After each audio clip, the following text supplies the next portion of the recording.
It's 6 o'clock. We don't have Lauren yet. I texted her, haven't heard back yet. But how about we?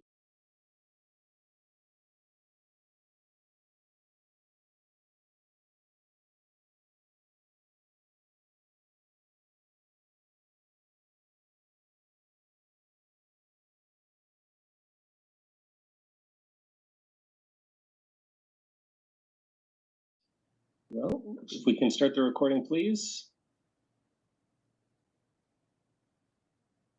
Good evening and welcome everyone to the Thursday, August 8th special meeting of the Boulder City Council. I'm going to go ahead and call us to order. And Elish, if you could do the roll call, please. Yes, sir. Thank you. And good evening, everyone. We'll start tonight's roll call as usual with Councilmember Adams. Present. Benjamin. Present. Mayor Brockett. Present. Councilmember Folkerts. Present. Marquis. Present. Shuhard. Here. Mayor Pro Tem Spear. Present. Councilmember Wallach. Here. And Weiner. Present. Mayor, we have our quorum. Very good. Thank you. All right. I would now request a motion to amend the agenda to add item 2C, which is consideration of a motion to initiate and pursue litigation against the United States of America, the Federal Aviation Administration, and Michael G. Whitaker in his official capacity as the administrator of the FAA to obtain a judicial determination of the duration of the city's obligation to continue operating the Boulder Municipal Airport. So moved. Second. I got a motion and a second. All in favor, please raise your hand. Okay, that passes unanimously. The agenda has been amended. So, and Madam, about to go to the consent agenda. Do you want to just wait a second? So, Elisha, if we can go to the consent agenda, please. Yes, sir, of course. Our consent agenda is item number 2 on tonight's agenda, and it consists of items 2A through 2C. Any questions or comments on the consent agenda?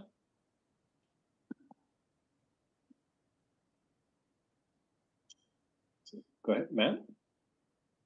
Yeah, I just had a kind of a clarifying question. This is sort of for Teresa to help clarify.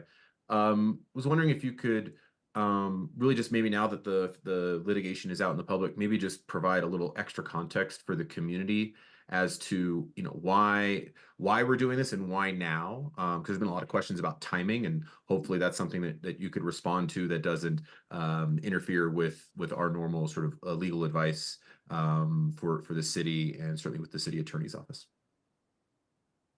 Yeah, I'm happy to respond to that. Council, as you know, you instructed the city manager to contact the FAA to get information about the FAA's position with respect to the city's grant assurances and grant obligations. The FAA weighed in with that perspective, and their opinion was that those assurances and obligations last into perpetuity. The city disagrees with that characterization. And so we're seeking a judicial determination about how long the grant assurances encumber the property at the airport.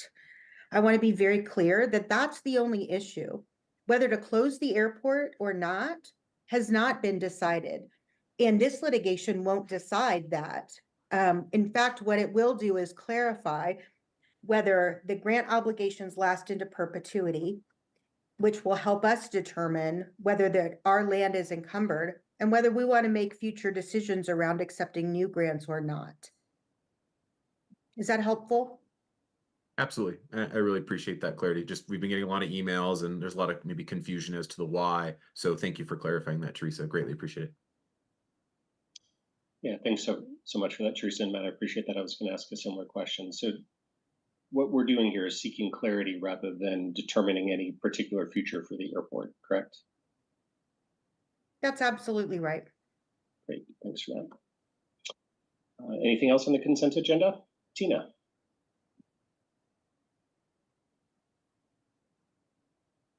And just a follow-up question, do we have any rough idea about the timeline on how litigation like this might work? Unfortunately, we don't have any sense of that.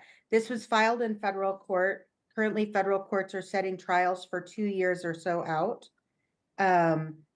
So, you know, we believe most of the arguments here are legal and are not factual. So it could go faster than that, but unfortunately, there's just simply no telling.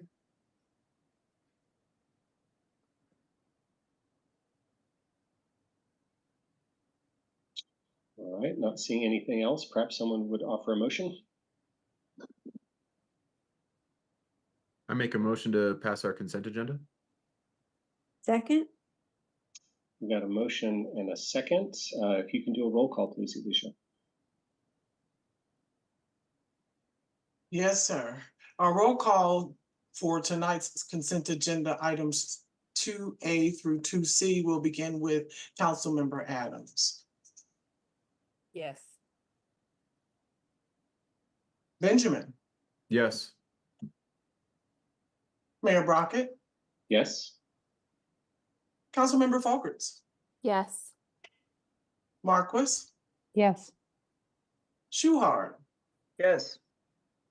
Mayor Pro Tem Spear, Yes. Councilmember Wallach, Yes. and Weiner. Yes. The consent agenda is hereby approved for items 2A through 2C unanimously. Thank you. And if you could take us to our public hearing, please, Alicia.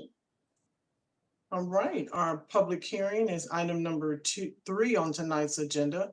3A is the second reading and consideration of a motion to adopt ordinance 8637, repealing and reenacting chapter 10-2-5, abatement of public nuisances, BRC 1981, expanding the city's local nuisance laws to redefine public nuisance and create a chronic nuisance designation, and amending Chapter 10-3, rental licenses, BRC 1981, to align with the changes made to Chapter 10-2-5 and setting forth related details. Neri, you want to kick us off? I will indeed. Thank you, Mayor. And before I turn it over to our Director of Planning and Development Services, Brad Mueller, I'll say this is work that is certainly familiar to you all. It started just before I arrived in Boulder, has been, and actually even before then, as there were conversations about this with some of our partners on the Hill, but in earnest with council as part of a council priority prior to my arrival, and has continued throughout. But I wanted to call out before I pass it on to Brad that this is one of those efforts, as I always try to highlight, that is truly cross-departmental. Not only has Planning and Development Services really carried this, and is why Brad will be moving that forward. And we have outside consultant Amanda Nagel, who you have seen in some of our presentations, and she has been phenomenal in herding the many, many cats in the city that have been working on this. But communications and engagement, and in particular, I will shout out Neighborhood Services, a variety of attorneys in our city attorney's office. IT has been tremendous in doing some of the deep data analysis. Police and fire have been instrumental, HHS, and here I'd especially call out our folks in community mediation and the resolution center and municipal court. A big, huge effort here as we have done a lot of work in this. But today we bring forward sort of one of the last pieces, or one of the last stools in this, or legs in the stools of the work in terms of the chronic nuisance ordinance. So with that, Brad, I will turn it to you.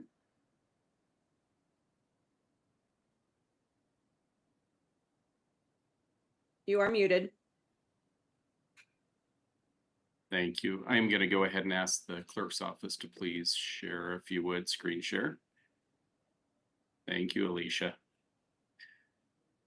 Well, good evening, council members. We are very happy to be here this evening to be able to present this to you after the April 25th study session. We heard the feedback that you gave us. Thank you. And we're back now after incorporating those and doing some additional iterative work on it as we committed to. As Nuria mentioned, this is a project that has been as cross-departmental as I have experienced in my time in the city, and really appreciated the the ever-evolving group of folks that were heavily involved in this. The two key folks that you'll hear from, in addition to myself, are Amanda Nagel, who is our consultant, the city's consultant from Unlocking Government, as the primary lead on this, and Laura Witt, who is with the City Attorney's Office as Assistant City Attorney, who helped a lot with the work, as Nuri mentioned. You can go to the next slide, please. So we discussed this in detail at the study session, but just a quick reminder of why there was impetus around revising the various nuisances laws that the city had historically had. On one hand, it was quite straightforward as a council priority, but more importantly, it was really in response to the feedback that the community was getting on a regular basis, or a growing basis, I should say, in terms of the accountability for property owners, and just really creating the predictability and consistency that's desired of all of our laws and rules within the city. Fundamentally, this is about helping people, about helping tenants, neighbors who are also tenants, and neighbors on differing properties. And you can see that this list of purposes really speaks to all that. Clarity on what the escalation would be,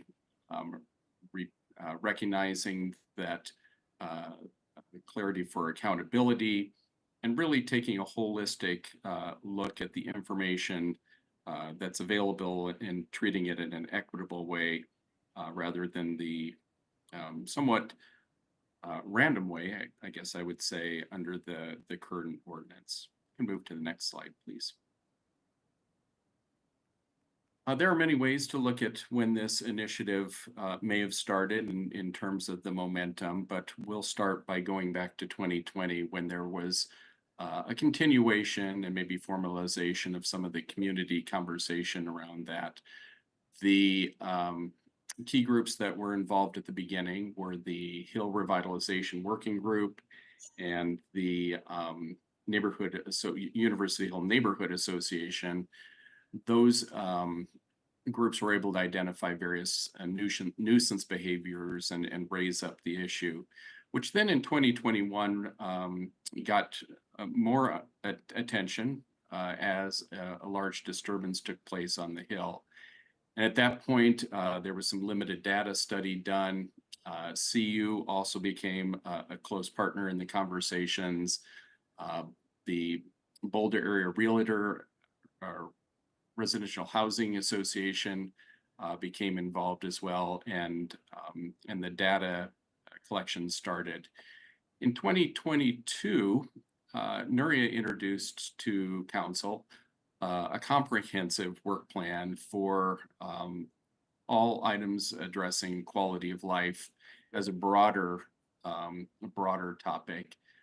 Recognizing that it wasn't just one thing, it wasn't just an ordinance, it wasn't just a enforcement matter, it was about relationships with the university, with properties on the Hill, and increasingly in recognition that these types of potential chronic conditions were existing throughout the city and in other parts of in other neighbors.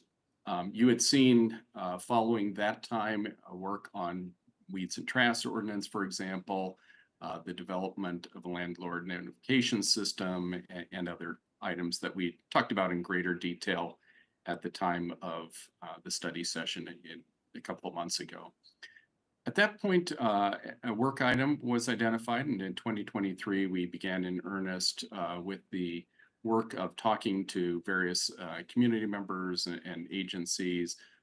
Again, won't identify all of them, as Nuri spoke to much of that, but working with those in an iterative way based on the data research that was available, and also increasingly using the racial equity instrument, as I'll speak to in the next slide. That resulted in work early this year of working in particular with some community member groups, and the study session I talked about earlier. If If you could please advance the slide, thanks. So as I indicated, this is really just one of many quality of life initiatives that's being brought for you this evening. We won't go through those again, of course, but just keeping in mind that that really is the broader umbrella upon which this sits. There was an initial idea that this could be managed as just a revision upon additional work and looking at the peer communities, which are part of your packet. We recognized that it was important to overhaul it, in part because of ambiguity and uncertainties. As we discovered that, the core team within the city expanded and became broader as different disciplines were brought in, recognizing that it touched on many different areas. And as part of that too, we identified a number of values and intentions early on to keep that core focus. And we talked about those again at the study session in some detail. I'll speak to the things that we learned about the utilizing the racial equity instrument in the next slide, but just emphasizing the iterative dialogue that we've had since the beginning, and also detailing some of the changes after the study session here a little bit further. If you could please advance the slide. The racial equity instrument was adopted early in the process and iterated as is its intention. It's meant to be a disruptor to inform the process, to inform staff that are working on it. After the initial engagement that took place in the middle part of last summer, early part of last summer, there was an opportunity to recognize that we could really facilitate more research and also additional conversations with the community through enhanced or additional engagement. The tool helped focus us on a variety of adjustments. You can see those in the final bullet point there, which are some samples of that, but those include such items as adding categories, as it turns out, a couple times for the number of dwelling units and the threshold of violations associated with that, defining conflict resolution at early stages and other mechanisms. If you could please advance again. We talked about this a good deal during the study session about the orientation of the approach and philosophy towards revising the ordinance, but I'll just emphasize here again that it has always been wrapped in data, whether it were component parts such as the landlord notification tool and education, or the work that we did in getting data from other cities, and recognizing that after the ordinance is adopted, there'll be additional data in its application and administration and even the organizational structure moving forward. Next slide, please. We also highlighted this chart at the time of the study session. I won't go through these all again in great detail, but I just will emphasize that the changes from the current code to the updated code are about making the ordinance and tools more clear, making them more effective than a history of administrative showed that it had been previously, making it more equitable across different property types and throughout the city, and ultimately just making it more predictable for everybody involved. Next slide, please. We talked during the study session about the number of off-ramps and described that. Another way of summarizing that is in this slide, and the protections that are available to property owners who are engaged. And at the end of the day, the goal of all of our compliance efforts or enforcement efforts citywide, whether we're talking about enforcement on mismanaged stormwater drains or building permits or what have you, is to work towards compliance. It is not about penalties per se. But we also know that there are a small number of property owners that simply are unresponsive, who are not reacting or acting when they are given the single public nuisance violation citations, And then as those accumulate to become a chronic condition, not responding as well. And so these added tools and clarity are really intended to address those property owners that are simply not being responsive. We're not acting in the faith of the tenants, of neighboring tenants, neighboring property owners, but in many cases simply ignoring the city's efforts to work with them. We anticipate that the number of properties that may be subject to this could be as low as 10 to 20 a year.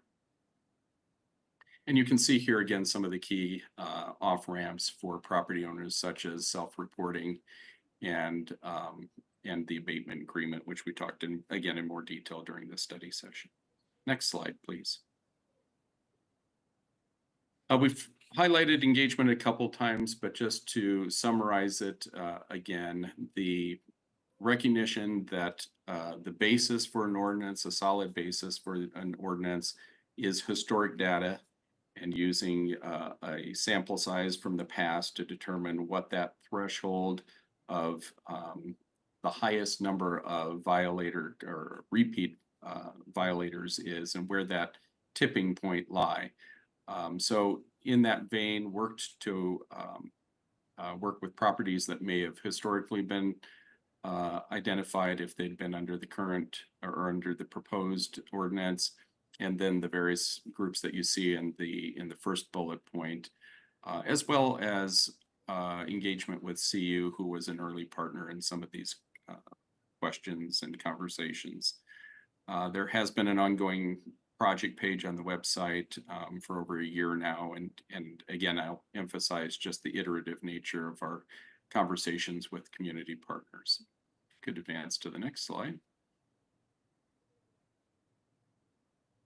This is similar to a slide that we talked about also during the study session of what was heard and changed in the earlier stages of engagement. Again, we knew that there was a history of confusion around the nature of these nuisances, both those as public nuisances, in other words, the individual nuisance violations, and then the accumulation or the chronic nature of that. And so changed that to provide clarity, and did provide as part of the ongoing communication an annotated ordinance so folks could understand those changes. There were questions around the purpose, and that led to the values and intention statement that we've referenced before. There were concerns about the vulnerable populations and understandably any unintended consequences. And out of that became additional use and iteration of the racial equity instrument, as well as a strategy development for both outreach and the intent again. And there was a concern about unfair distribution of larger developments, which resulted in changes from the number of tiers, and also ensuring that the units per tier were fairly distributed after the single family category. Next slide, please. There were things that were not changed. As with any iterative process, we felt there were comments about whether criminal behavior or behavior in general was appropriate in the property violations. Noise violations were one of the earliest concerns that were brought up as a nuisance, and then a recognition that other types of behavior were appropriate as well. So in working with the police department and other enforcement considerations, the recognition that certain types of criminal elements were important to be maintained. As we highlighted in the study session, there's a very deliberate exclusion of crimes that involve victims, and we talked about that, as you'll recall, in some detail. There were also suggestions about focusing on the dwelling unit versus the property. We recognized, however, that dwelling units don't necessarily get to the heart of the property owners, and also that nuisances don't always take place on a property related to a unit, an individual unit, when you're talking about a multi-unit property.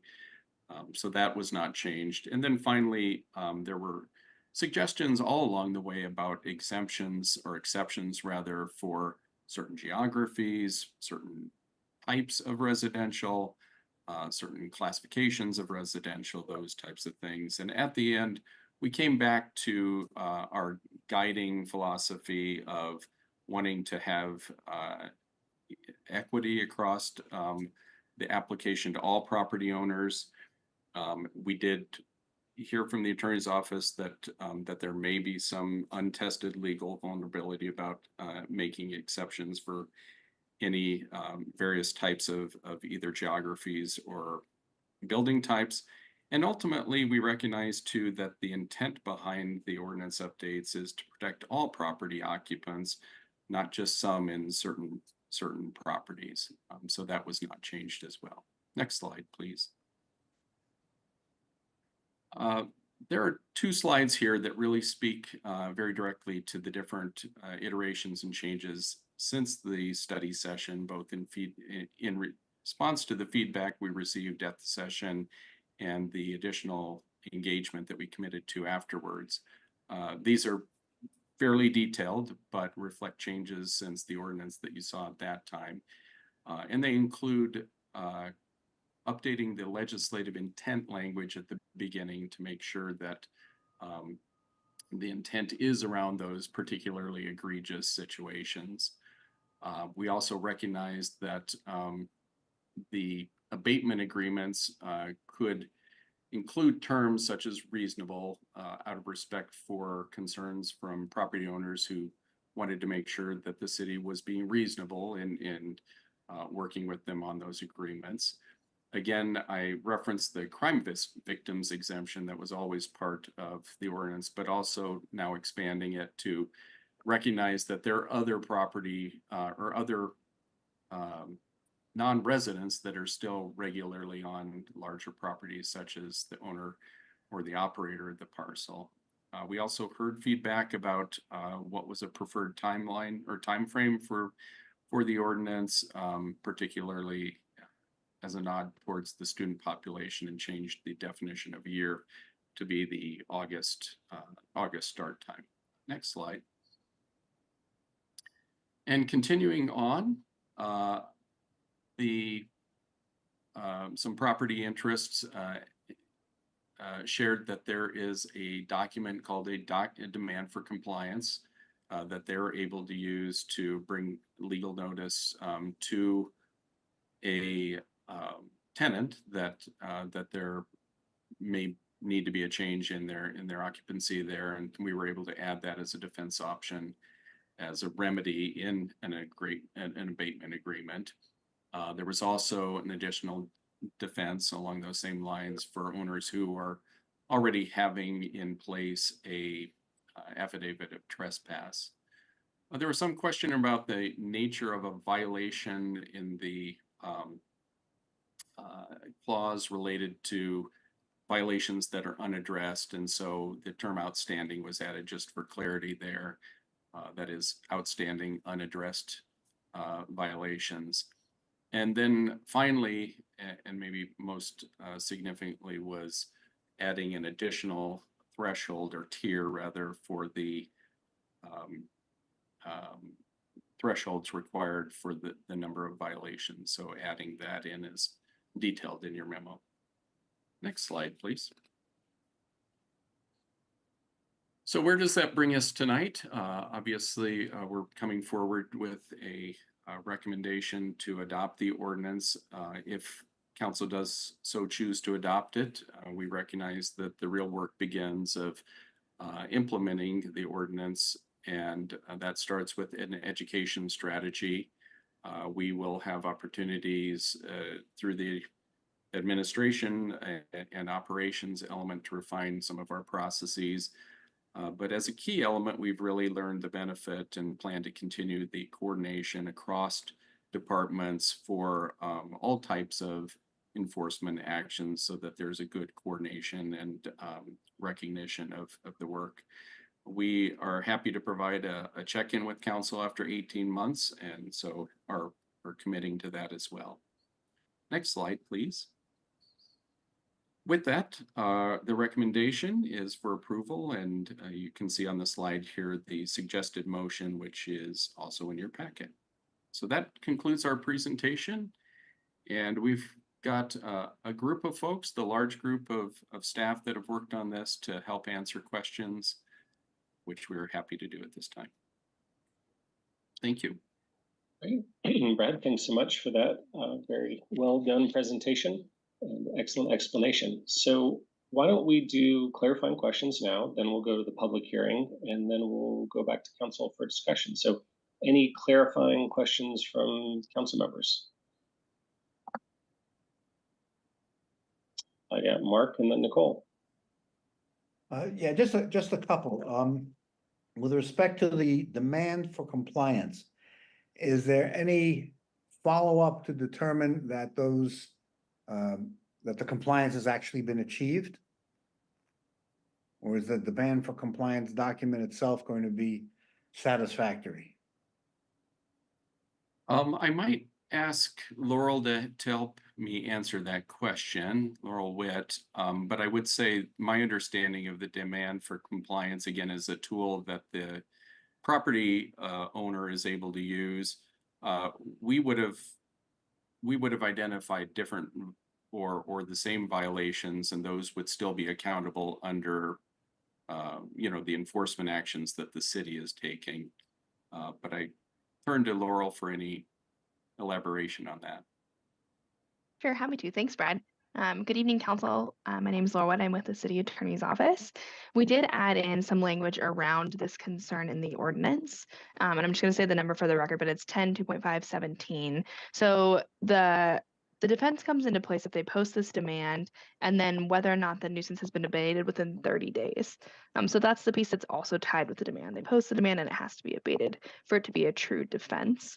We also include it as an option within the abatement agreement and the definition of abatement agreement. So it's also a way that we can negotiate with the landlord. If you do this abatement agreement and the nuisance is actually abated, then we can see it as a defense or an off-ramp, as we've been referring to it, for chronic nuisance. And does the landlord report back to us, or do we inquire of the landlord whether they have in fact remedied the conditions? Yeah, I believe that would be on code enforcement to see if the nuisance has been abated, but I leave that to Brad if he has a different opinion on that. Yeah, I'm not sure I've got a real clear answer for you, council member, because the notice that the property owner is giving, again, might be under certain circumstances that could even be internal to the property and things like that. So I think it's running maybe parallel. I have to admit, I don't have a strong understanding of some of those kind of private tools of the rental property. I might turn to see if Amanda Nagel has some insights into that, or I believe Jen Ross as well. They may have some better insights. So Amanda, I'll ask you maybe first if you do. Great. I would just say that good evening, City Council members. Thank you so much, Mayor. I would just say that it is on the property owner to show that they have complied. Once there's been the warning systems have gone into place and they provide the demand for compliance as a part of their defense, it would be upon them to also show that they have fully abated the issue. Jen, is there something I'm leaving out there?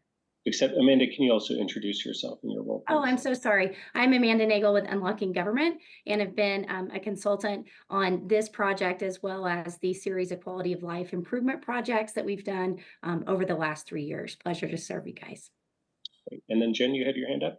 Yeah, can you guys hear me okay? Or yes, so just introduce yourself and go for it. Great. Jen Ross, City of Boulder.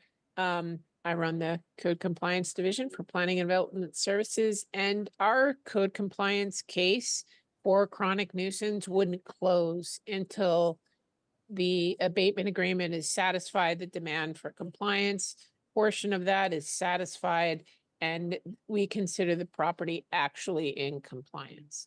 So we're going to have that case stay open until we've achieved compliance. And then once we've achieved that compliance, we'll close that code case. So And, it's a procedural thing.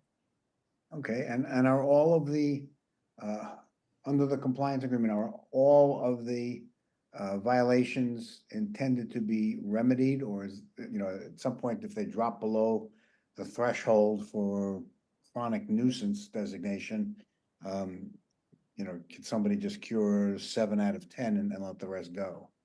Once we, and this again is going to be a procedural thing to hash out a little bit later, but normally with our code compliance cases, we look for the entire case to be resolved before we drop them out of whatever threshold they're at. So say we've issued them 3 notices of agency action, which carry civil penalties on them. If they dropped down and they kind of cured everything, but they haven't quite cured everything in that case, we wouldn't start again with like a number 1 notice of agency action. We'll keep our threshold at, now we're at 4, now we're at 5. So it kind of fits in that genre where we're gonna keep it at that escalated level until we've achieved compliance. I think it's appropriate by that. By the need to escalate to chronic nuisance, we really need to just get it all squared away and then start at 0 again.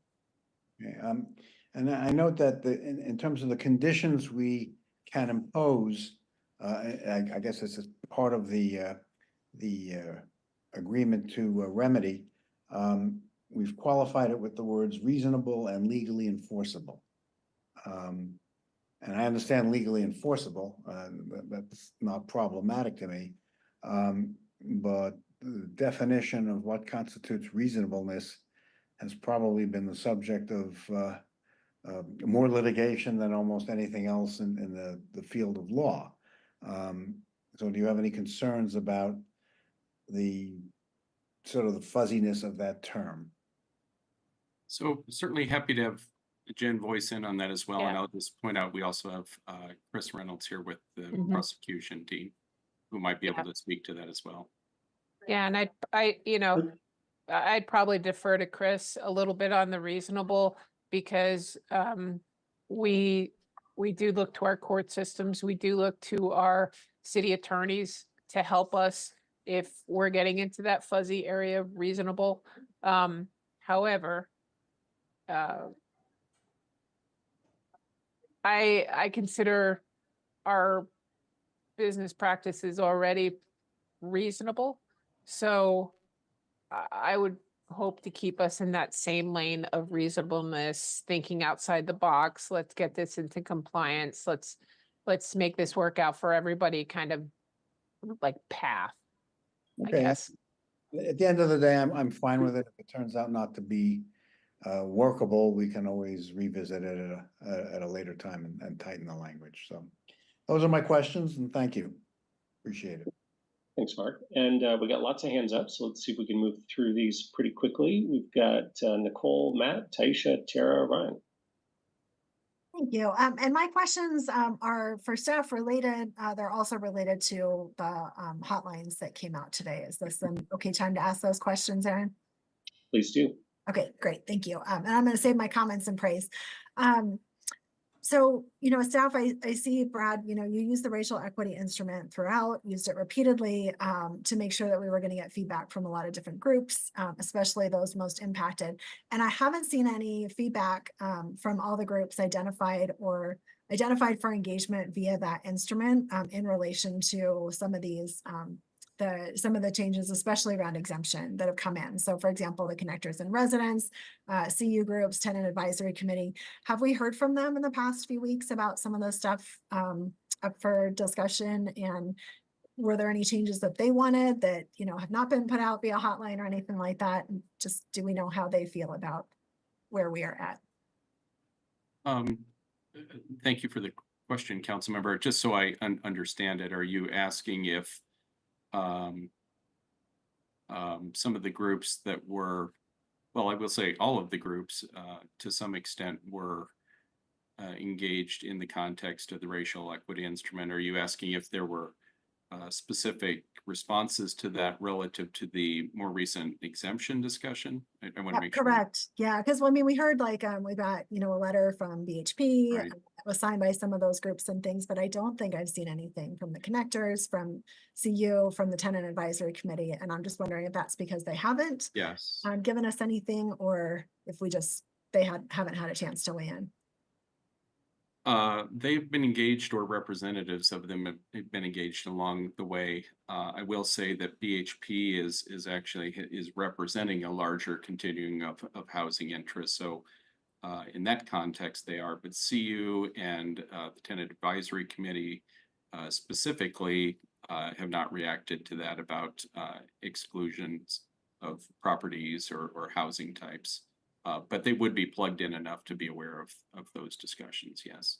Okay, thank you. And just along kind of a similar line around engagement, there's, you know, we've had a lot of diverse feelings in the last few days about some of the things that have been proposed. And I'm just wondering, when we have this kind of situation where there's two kind of different concerns that are being elevated around a proposed change, do we have any mechanisms in place to sort of identify which concerns we're giving priority to, or kind of whose final concerns have the biggest priority as we're in the home stretch?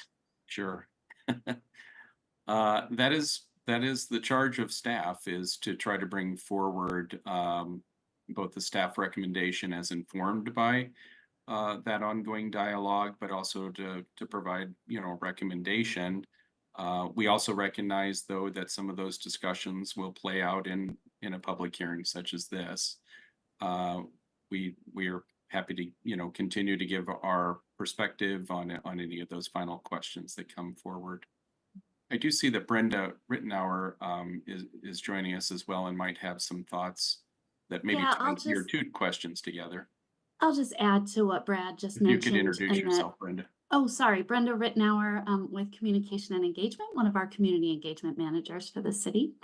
And I'll just share that, you know, typically what we do, particularly when a process and a conversation with you all has gone on over a course of months, is we continue to gather feedback all along the way, and you'll have all that feedback in front of you. So if you're not seeing something in front of you, it's because it's not something that we've received since last time we spoke with you.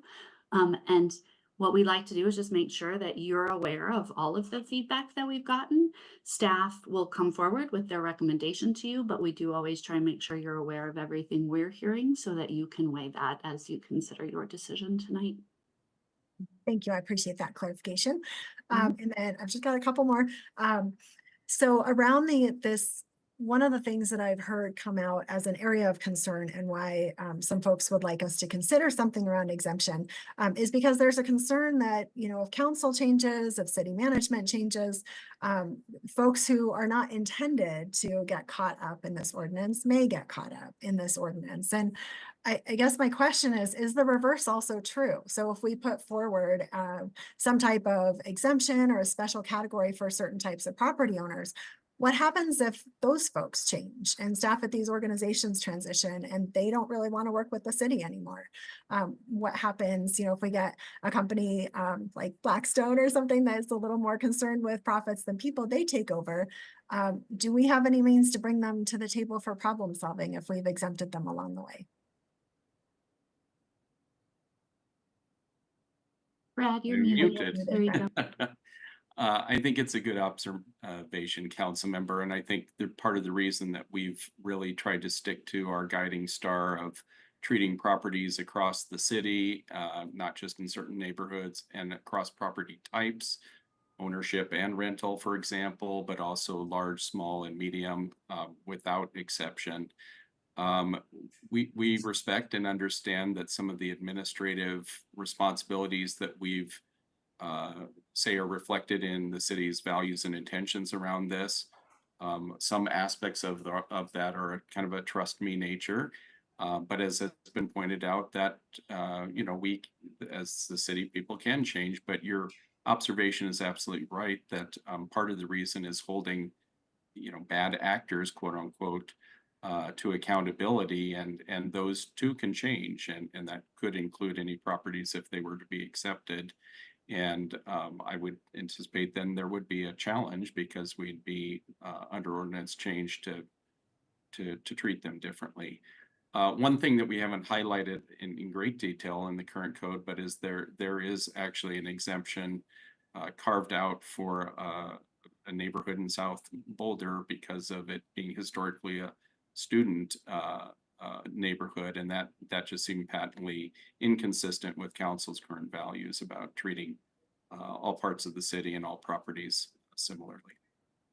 Okay, thank you. And similarly, kind of along those lines, if we were to, and this may be more of a legal question, if we were to enact some sort of exemption for properties that are serving a particular population, low income with additional vulnerabilities, is there then a legal argument that could be made by non-exempted property owners who serve similar populations that they should also be exempt?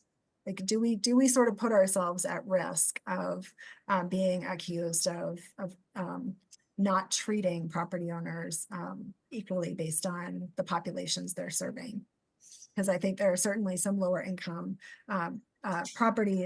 owners in the city who are serving lower income populations that also have additional vulnerabilities, but aren't necessarily permanent supportive housing or providing a lot of on-site support. And I'm just wondering what happens to some of those folks. Because I think about places where I hear a lot of concerns like San Juan del Centro or the Nest, where they're serving a lot of really vulnerable populations, immigrants and people who don't speak English and that sort of thing. And just how do we make sure that we're not putting ourselves at risk of not being able to address those concerns? Yeah, I appreciate the additional question, Councilmember. I think that's probably best to defer to the attorney's office on that. So I'll kind of turn to some of them. I'm happy to start and jump in, but Teresa, please feel free to chime in as well. I agree with you, Nicole, that if we start exempting different populations, there is an argument that somebody could come in and say, well, what about me? What about me? One of the things that we were looking at as we were crafting this ordinance is this database approach. And the reason for that is that there has been some communities challenged because they didn't approach who was included in the ordinance, who wasn't, what the threshold number was, based on any sort of rational basis or why they got to those numbers. So that's why we have a really data approach based approach, to this particular ordinance.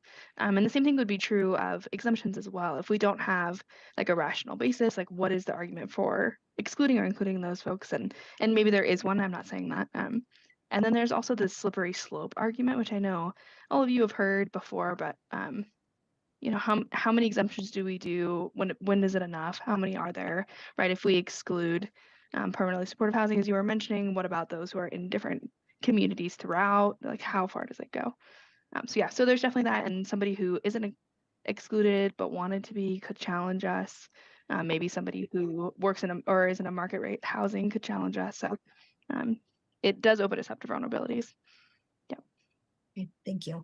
And last question, I think this one might be for Nuria, but Brad, I know your team looked at best practices around, but I think Nuria, while you were in Minneapolis, there was something similar that was enacted there that didn't have any exemptions or anything like that in there. And I'm just wondering if you have any reflections on how did it go wrong? Was it, did it lead to some of the problems that we're hearing about? I know it's a different city, but. It is, and I appreciate that. And my former life, and I will say that before I get kicked out of this group, because once Brad came along, they shuffled me out. Thank you, Brad. This used to be what I did, right? And we did something similar, and actually we went much more aggressively in that community because we had a more robust rental housing license team. Where there weren't exemptions, we heard similar arguments, right? And I will say that while I appreciate every community is different and we are not trying to recreate here what is done in other cities, we face many of these same concerns, right? There was a lot more scattered voucher housing, scattered site housing in Minneapolis. We were concerned about those same challenges. Where were we to exempt places and buildings that had 100% permanent supportive housing versus others that had voucher-based housings across the city, and what would that look like? We chose not to make those exemptions precisely because of challenges we saw elsewhere in other communities. We face challenges from some landlords who went to council and suggested that they would not be able to rent to those that are hardest to house, those coming out of incarceration, those coming out of homelessness, because they would not take the chance that we would, in our case, we would tier them, and we actually charged more money because they consumed more resources. So they didn't want to be penalized with that stigma because we put those tiers, we required them to show that front and center and post those for all to see. It turned out that that was not the case, that we did not lose those units. We did not lose, we did not have an increase in evictions for that reason. We did not see a decrease in development of those types of affordable housing units. And again, every community is different, so I don't want to suggest that this is a cookie cutter mold. We also, I will say that similar to this ordinance, part of the approach is we took pains to work with those landlords that worked with us. We had a community that was mostly Native American, Indigenous peoples. It was a variety of apartment buildings in a complex that had over 500 family units. Our highest calls, we actually saw it in the data. It was very data-based, precisely for the reasons that Laurel was mentioning. And we saw it in the data, so we knew that it was a place to talk to. We went proactively, spoke to the property manager, tried to get to the root of the problem, and worked with them over time to create an abatement program, a management plan, and continued to work with them. For that reason, they never came under any scrutiny, any kind of list or program, because they were working with us. And I think that is the intent here, that if you are working with the city, you will never be on that list. And that is why I am perhaps less concerned with those folks that are providing some terrific services in our community, that they will not be subject to being on the 2% of folks that we are concerned about here. We have some tremendous folks in our community that are doing great work, and I have no doubt that they will continue to work with the city. So my experience, and I'm sure Brad can share some of his own, my experience is that this is really aimed at the 2% of, in particular, my last experience was landlords that are not doing the work that we need them to do, because by and large, I always repeat, the majority of landlords in any community are doing great work, and they have nothing to fear from this type of ordinance, which is not intended to capture those that are doing great work. I hope that helps. Yeah, thank you so much. That's all, but thank you for letting me ask questions about the things that came in today. Very good. Matt, Taisha, Tara, Ryan, Lauren, and I'll just reiterate about trying to move through our questions pretty quickly. I appreciate it. I'll try to be brief. Brad, could you give me a sense of, I saw in the memo that clearly staff was making a recommendation not to support an exemption for the 100% permanently affordable, permanently supportive housing, the PSH. Could you give me a sense of how many properties do we have in our community that meet that threshold of being 100% PSH? Certainly. My understanding is it is 2 properties, and I've relied on Amanda and a few others to be sure about that. Amanda, is that something you can confirm? Absolutely. Thank you, Brad. The number is currently 2. One of those was in place during the data study period, the years that we looked at the data. One is newer, so does not have that historical data in place. Okay, I appreciate that. In just in general, I think there's, the question comes into is how are we going to, and maybe Nuri answered a little bit, but how are we going to manage with our chronic nuisance a population that has such diverse and complex needs as compared to, say, residents on the hill. And how would we go about managing that? Because I think what Nuria sort of pointed out was I would be worried that we would have this over expenditure of resources being sort of hawkish over those properties out of concerns or things. And so I'm just wondering, like, how would we go about managing different? Because it's fundamentally a different group with different needs, and the impacts would be fundamentally different. Sure. Thank you for the question. There's a broad answer to that, council member, and it's just a plain management one, which it is harder to manage exceptions, but it's done. To be honest about it, we certainly have those in other contexts. I think more germane to your question is that there are differences across the city and across all violations, so that's a little bit of the management of it. But it would be challenging, frankly, to recognize, when we're out in this spot, we need to kind of treat it differently in this way. So I don't know if that answers your question directly. I mean, it certainly is as a general rule, and administering city operations, that consistency is good. But there are obvious exceptions, as well in our day-to-day activities. Okay, I appreciate it. But yeah, just really just two properties that would sort of present their own challenges if sort of left within the ordinance. Okay, all right. Appreciate it. Thanks, Aaron. Thanks, Taisha. Thank you, team, for the presentation.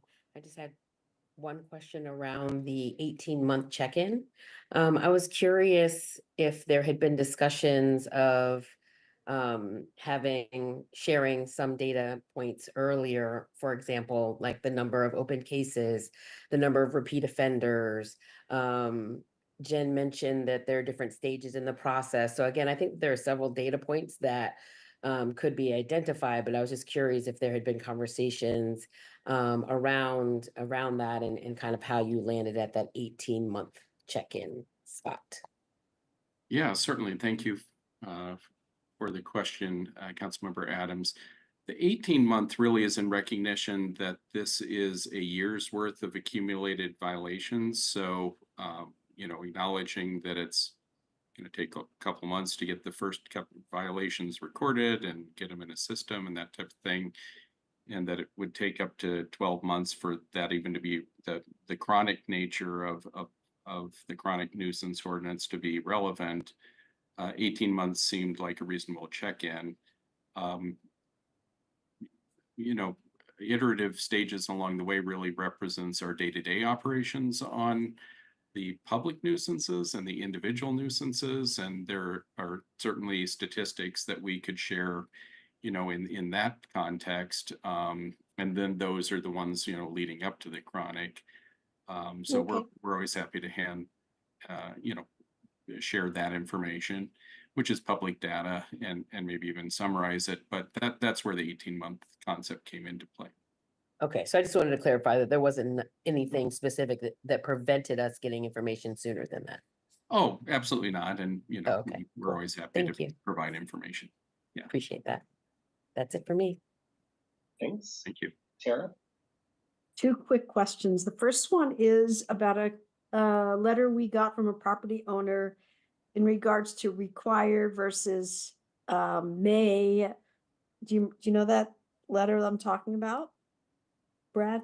Ooh, I'm not terribly sure. Is that one that was just today, Councilman? It was today at 1:40, and one of the property owners asked if we could change the language. Hold on, I'm pulling it up. I hope I can find it this fast.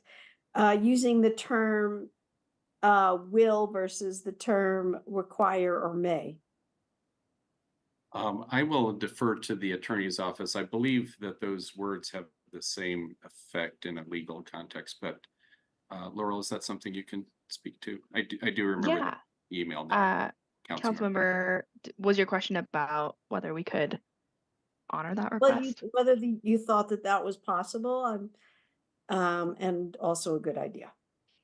Sure. Yeah, I'm happy to answer the possible side of it. So the original request, this is from Barha, I believe. That's right. I don't have the email up in front of me, but Barha had asked us to make notifying property managers a requirement as part of this ordinance. We had expressed in a hotline email just about some of the concerns around that, mostly around being able to track down property managers. And so the response today was, can we change it to will? Will in the term will in an ordinance is also sorry, I'm trying with my hands, is also a requirement. Will still is the same effect as shall. So it's the same request to make a requirement to have property owners be notified. One of the other things that was followed up in a subsequent hotline from Aaron was a different type from the mayor, was a different kind of language. So we've looked both at suggestive language to try and do it as much as we can. And then there's also this one, which was more of a will or required language to reach out to those property managers. Oh, so what you're saying is you're on it. We try to be. I think we try to be on it. Yeah. Okay. Yeah. Mayor my- Brockett. If I can pop in here too, Tara, because the hotline that I sent, and I apologize it came as late as it did, but was intended to address roughly that same concern. And Laurel did an exceptional job in producing specific language that worked for the city, as well as potentially for the property owners. And I did actually get, after I sent that hotline, I did hear from representatives from Barha that they thought I generally took care of their concerns. Great. Excellent. Thanks.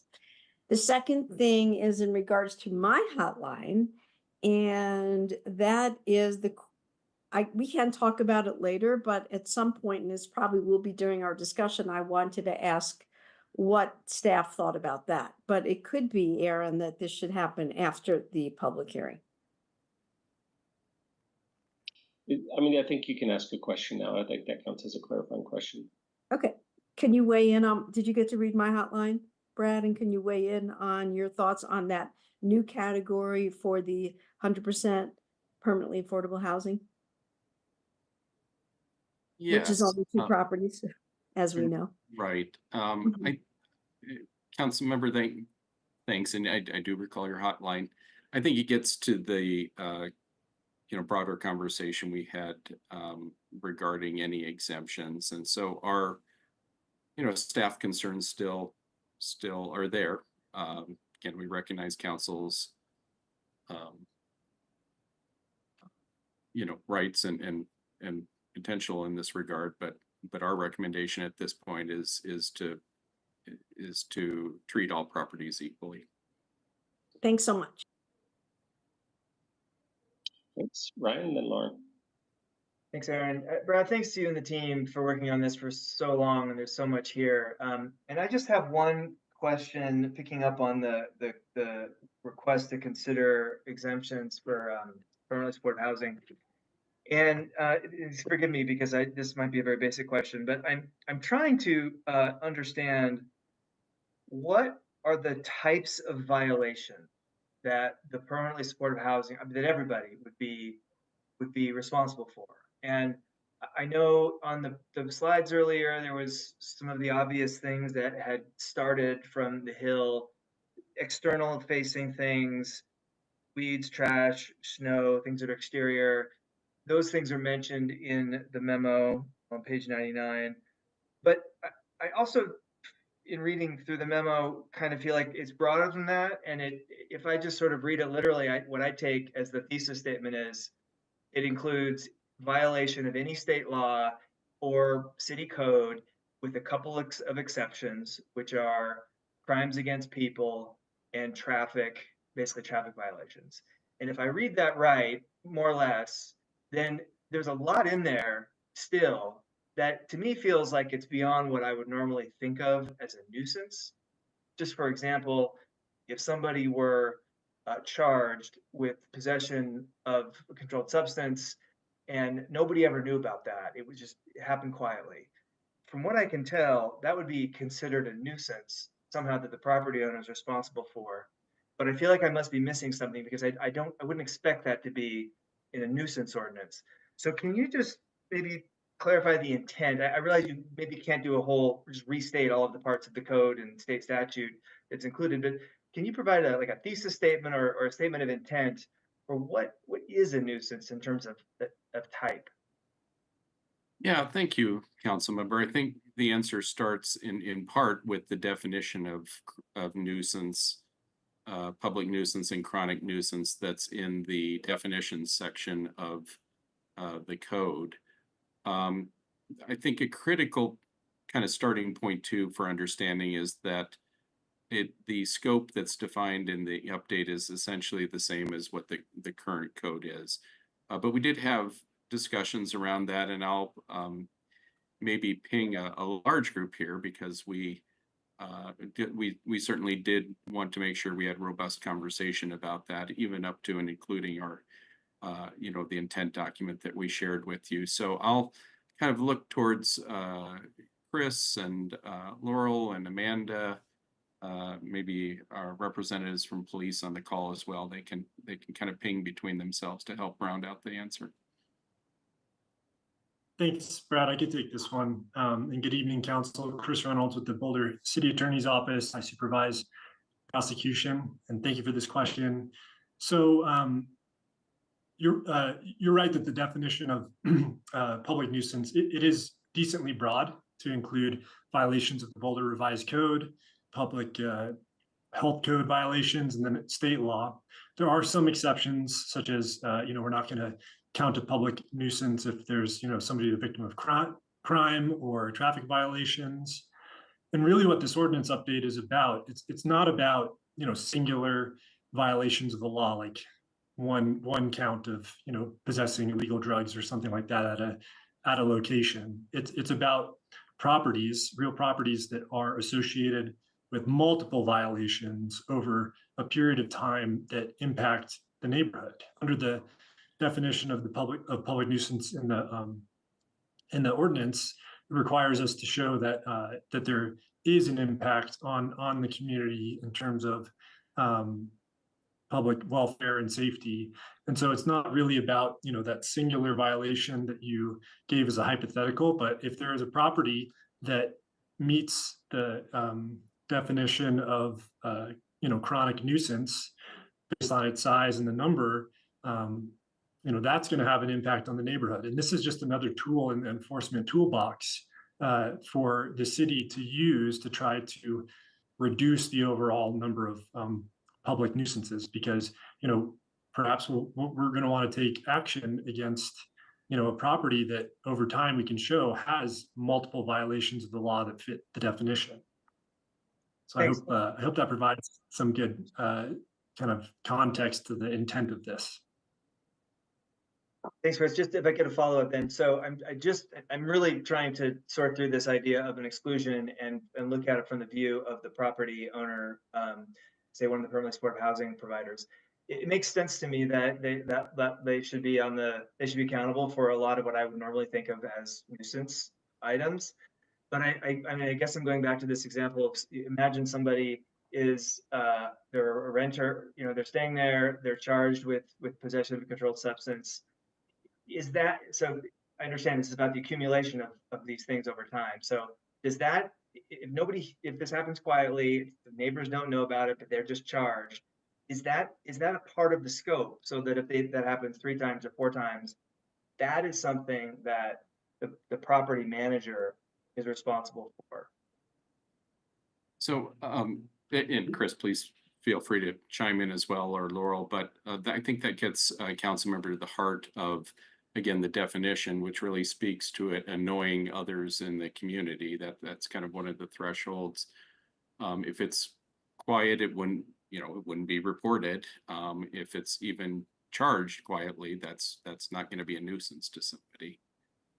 And I don't know if Chris or Laurel, you want to elaborate on that? Yeah, the violation has to occur at the property. And so if one property is associated with multiple violations, a lot of times the way people get charged with possessing drugs somewhere else other than their residence. But if one residence is kind of like a known drug house or something like that, this would just be another tool in the enforcement tool belt to use to reduce the overall impact on that neighborhood. But the violations have to occur and be tied to that property. It's not just that person's, address on their license lists that property when they get dinged somewhere else outside of their residence, because it's about reducing, nuisances at the actual residential location. Chris, Thanks, can I Chris. give a quick little example maybe to illustrate? If someone is using drugs in the, let's say smoking weed in the privacy of their own home, you're not going to see that, right? You're just not, or somebody, if somebody is smoking so much quantity that the smoke is coming into the hallway or going into somebody else's apartment and that neighbor reports it, and as such, there are resources, PD is called in, that is then a nuisance. But what they do privately is not, right? There are differences here.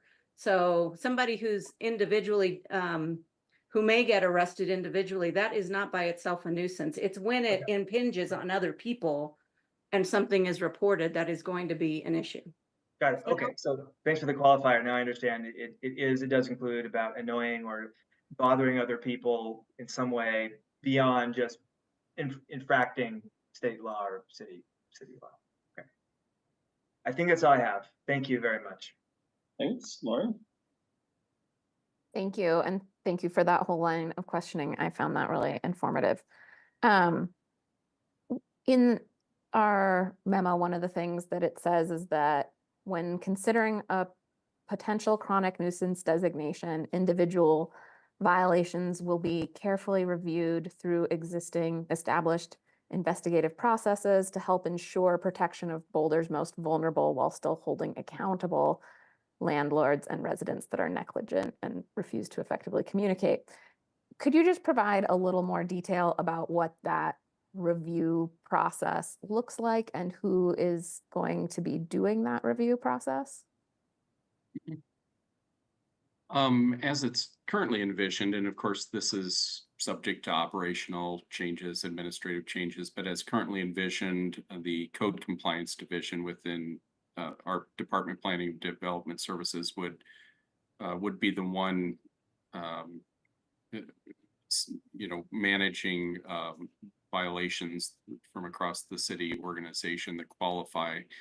And what it means, council member, to verify that is to the first part of your question, means going and ensuring that there was a violation, and that there was the violation was found to have actually been there, and that it was in fact validated and then identified with a citation or whatever the single public nuisance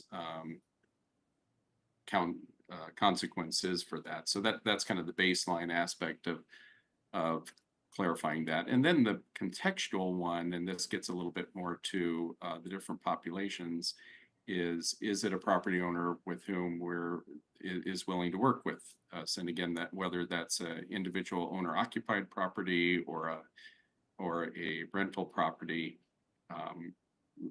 working with that property owner to make sure that, or to see if they are working with us on that.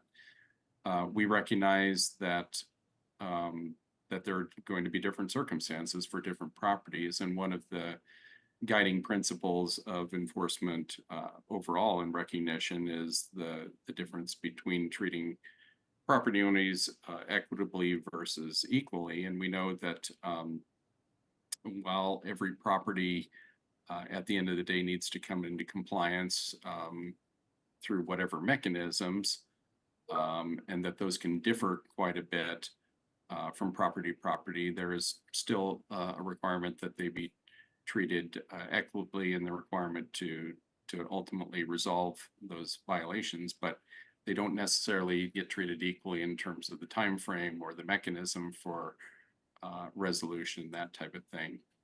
We've talked through some of these situations again with some of the committees.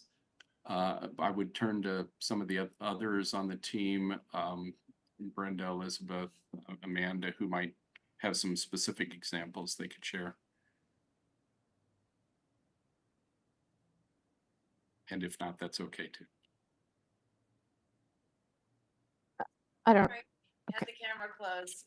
Elizabeth Crowe, Deputy Director, Housing and Human Services, just echoing what Brad says, it's about, you know, for community members, for example, who are, who we know, right, are experiencing systemic disparities, already, right, kind of in our safety net system for behavioral health issues or any one of a number of other issues.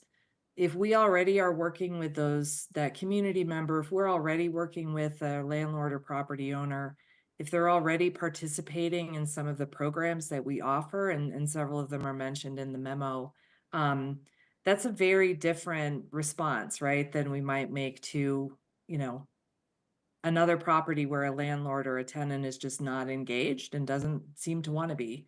And again, it's really Brad and the enforcement team to manage that situation. But from HHS perspective, we really, we either already know or can tell very easily whether or not it's a community member who's already in those experiencing or needs that safety net, those safety net services.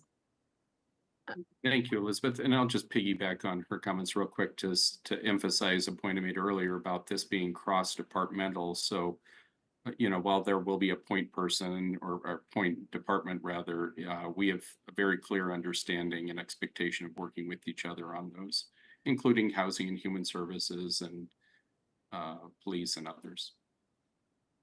thank you for that. How public are those decisions going to be? Because I could see there being concern around like having that discussion publicly, but I could also see a desire, you know, if you want to know, especially as this program rolls out, I'm sure there will be a lot of concern around, you know, how are the things, the violations that my property might be getting, how is the city going to treat those? And you might be looking at trying to look for other examples of how the city is treating those on other properties. Are those decisions going to be things that a property owner could look up and understand better how they fit into this whole context? Thank you for the question and kind of the context of that. I would say, Councilmember, that there's kind of a lot of different answers to that question. The one most bureaucratic, I suppose, one is that all of these records are open records for the most part when there are violations and those types of things. And certainly as it relates to a specific property owner, they're the subject of it, so they're going to know about that. They know that there's going to be escalation on individual public nuisances. If they are accumulating, they're going to know about that as well. As far as kind of the context of properties knowing properties, I don't have a real quick answer for that. We don't envision a dashboard or something like that per se. As I indicated in the presentation, we anticipate this being a very small number of properties, 10 to 20. So that by itself suggests that, you know, there wouldn't necessarily be a lot of comparing. But the other thing is that that's the very precise reason for the 18-month check-in too, is we can make sure, and we have an obligation that we're monitoring this and its rollout to see what those kind of differences, if there are any, are emerging. And to the degree they are, then we're going to daylight that for council, and we'll have daylighted it for ourselves to make sure that there were adjustments. I guess I would turn to any of the team members to see if they'd like to elaborate on that. Or Lauren, did you feel like that was enough? I think that's sufficient unless someone has something that they feel like wasn't brought up. My final question, what makes us feel confident that this won't encourage property owners to discriminate in their rental practices? are we at all worried that we might see an uptick in rental agencies increasing screening requirements and making it harder for residents who don't have a strong rental history to find housing? Sure. I think number one is the administrative commitment to make sure that's not the case, but probably more compelling is the history of enforcement on single violations already, and the years and decades of that, where we have not seen systemically property owners, to the best of our ability to discern it, changing their behavior about who they rent to because of individual violations. And there are certainly, hundreds of properties that have been cited for a variety of things, some of them, frequently in some cases in the past. And to the best of our knowledge, there isn't that. It is also significant to recognize that all records of any notice of violation are public. It is also probably important to recognize that as part of the overall process, we're going to be, daylighting that again over time. The only thing I'd add too, Lauren, is I just got to say that it's just industry practice, and cities all over the nation do this, and it's something to keep an eye on. But it is, and I will say that when cities do this, it is not intended to be punitive to landlords. It is really a measure to protect those that are vulnerable, because the power dynamic between landlord and tenant is not equal. And there are vulnerable tenants, vulnerable students, vulnerable people that are not at the same power dynamic. And most of these laws are truly intended to serve vulnerable tenants, right? This is not an intent on us to really try to in any way cause harm, right? And I again want to just lift up so many great property owners that are doing tremendous amount of great work, because I know I hear that too, right?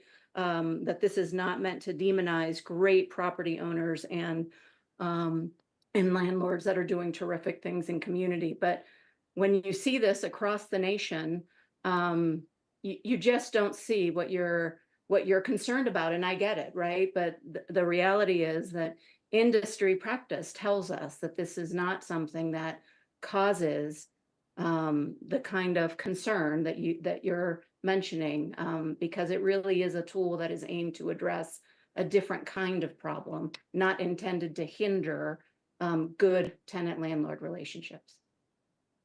Yeah, and I understand and appreciate all of that. I think it's just it is a significant change, and we are hearing a lot, right, from our property owners around concern. Appreciate that.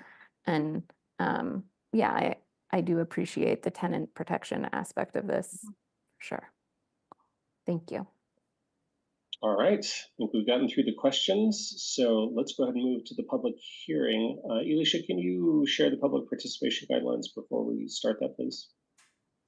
Of course, sir. Thank you so very much. And good evening again to everyone that is attending. We appreciate your presence here.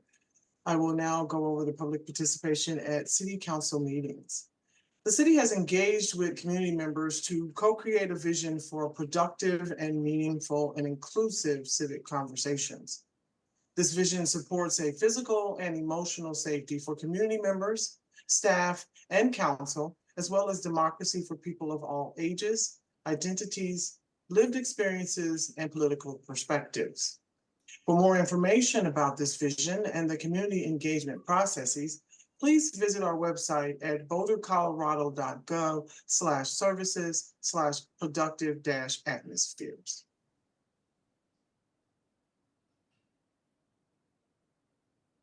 The following are examples of rules of decorum found in the Boulder Revised Code and other guidelines that support this vision. These will be upheld during this meeting.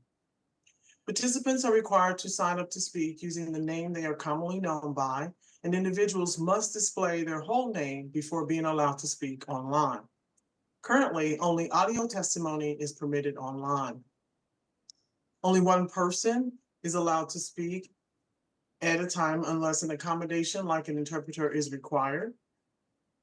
All remarks and testimony shall be limited to matters related to city business.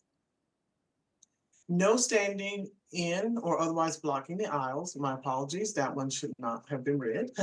No participant, okay, that one is in council chambers. And we'll move to no participant shall make threats or use other forms of intimidation against any persons. Next slide, Emily. Obscenity, other epithets based on race, gender, or religion, and other speech and behavior that disrupts or otherwise impedes the meeting will not be tolerated. Thank you again for listening, and thank you for joining us. Thank you, Elisha. All right, we have two people signed up to speak tonight. They are Devin Edgley and Renee Bashurs. Each of you will have 3 minutes. So Devin, can you get us started, please?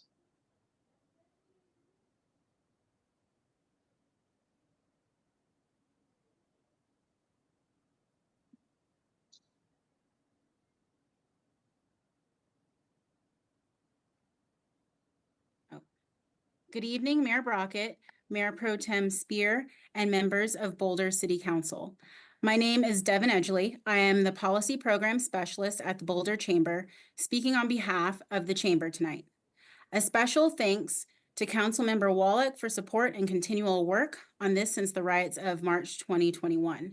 Also, a special thanks to City staff for all of their amazing work. The Boulder Chamber supports the passage of Ordinance 8637, but we also support the requests made by those who do the work directly in this space, such as Boulder Housing Partners and Element Properties, and support the remarks expressed by Councilmember Wallach in his hotline post. We are advocating for a simple surgical exemption from Ordinance 8637 for the multi-unit properties that are 100% permanent supportive housing projects, specifically Bluebird and Lee Hill, who offer robust on-site services. This exemption does not mean zero standards for permanent supportive housing, and all the tools currently utilized by these PSH multi-unit properties should still remain in place to keep residents within and outside of the community healthy and safe. We want these types of multi-unit housing in Boulder, and we know that people living in these units often have behavioral difficulties. We should not create additional barriers for housing developments that strive to provide services for individuals who need the opportunity for support to improve their life circumstances. The need for permanent supportive housing is acute. The Boulder Chamber is requesting city exemption for PSH units from Ordinance 8637 that offer multi-unit properties, 100% supportive housing projects. Thank you, city and council members, for your hard work and for your time tonight. Please let me know if there are any questions. Thank you. And now we'll go to Renee Bashurs.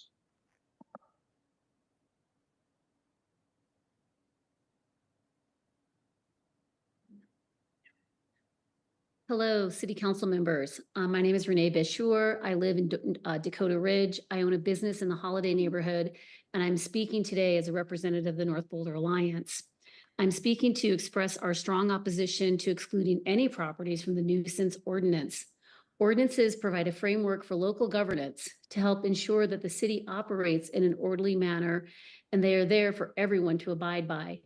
We believe that all supportive housing properties need to be held to the same standards as other entities in our community.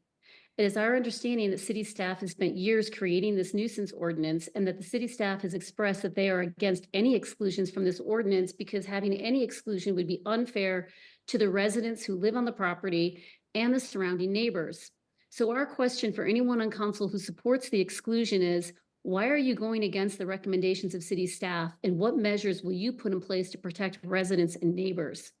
We've heard that some council members support the exclusion for some properties because they expect that some of the facilities would not be able to abide by the ordinance. If this is the case, why would council and staff ever put a supported or transitional property in a commercial or residential area? And if the city is going to build more supportive and transitional properties in the future, and there is any concern that the property would not be able to comply with the ordinance requirements, then we would recommend that the property not be placed in a commercial and residential area. In closing, the North Boulder Alliance and I want to thank the members of council and city staff who've been actively engaged with the North Boulder Alliance in addressing the issues that we have brought to your attention. We look forward to working with each of you in making Boulder a safe and clean city again. And for those who support the exclusions of specific properties, we look forward to learning why and what proposals you have for protecting the residents and surrounding neighbors. I thank the council members for your great questions. I thank Ryan and Nuria and all the staff for the years of hard work. I especially appreciated when Ryan mentioned that part of what they were looking at with the nuisance is representing the values of city council to treat all properties equally. I question, Matt had asked a question about comparing these two properties to the Hill and how the Hill was very different from these two properties. But one way in which the Hill is not different is the Hill has neighbors and businesses just as North Boulder does. I appreciate you taking into consideration our strong opposition to excluding any properties. I believe what Nuria and her team have put together is excellent, and I think we should follow the recommendations of staff. I appreciate all of you so very much. I'm so grateful for the work that you do. Thank you for your time. Thank you. All right, that wraps up the public hearing. So we now go to council discussion. I guess I would ask councilors if anyone has any proposed amendments to the ordinance that they would like for us to consider before we maybe move forward with a vote on the ordinance itself. Matt, and then I've got one. Appreciate that, Aaron. Yeah, I mean, I would like to propose that we exempt 100% permanently supportive housing. It's two properties. We know them well. We partner with them well. We have great relationships with who operates them, and so any issues that come up, the city is on top of. But I think it might put the city in an awkward position if they're having to evaluate those changing conditions under the guise of this chronic nuisance ordinance. And so again, it's just talking about two properties. And so I think that's a reasonable thing for us to consider. I do know that we're going to check in 18 months, so we can obviously reevaluate there, but we're doing a lot of work to get PSH into our community. And so we would like to have as few hurdles as possible in order to achieve that. So I'd love to propose 100% PSH exemption on this ordinance. Very good. Why don't we deal with each one of these as they're proposed? So maybe I could ask to only raise your hand if you'd like to speak to Matt's proposed amendment at this time. So, Tara, did you want to speak to that? Yes. I am going to disagree with exemptions because I was moved by many of the arguments by staff. But I will suggest instead that we have another category, or rather an amendment for another category for the two PSH properties, and just sit down. They can sit down with the staff and the property owners, and I would say nuance that amendment a little bit more so that they're more comfortable with it. I understand and highly regard the two property owners, at Lee Hill and also at Bluebird. So that is, if they're still uncomfortable, I feel like more work can be done. But I don't think we should exempt it for the many reasons that we heard tonight. Thanks. I got Mark, Taisha, Lauren, Nicole, Tina. I'm actually going to agree both with Matt and or with Tara. I don't really care about the methodology, but I think we need to do something to recognize the differing status of those two properties. We received a lot of emails in the last day or so after I submitted my hotline. In fact, I think I've attained the exalted status of putting out a hotline and not having one supportive response from the community. And that's really pretty hard to do. But I want to address a couple of the issues that surround this entire subject. One is we got a lot of emails that complained that we were requesting an exemption for BHP and the shelter. That's not what they're asking for. That's not part of the conversation. We also had a lot of examples of improper behavior that were cited to us from people who are not at the facility, and that's not going to be the responsibility of the landlord. So we need to move past that. The larger issue is that this city has encouraged developers to build permanently supportive housing, and in which case we are housing, by definition, the most difficult people in the city to house. And it's a little bit anomalous that we encourage them to do that, but then do not want to provide them any mechanism for not being tagged as a chronic nuisance.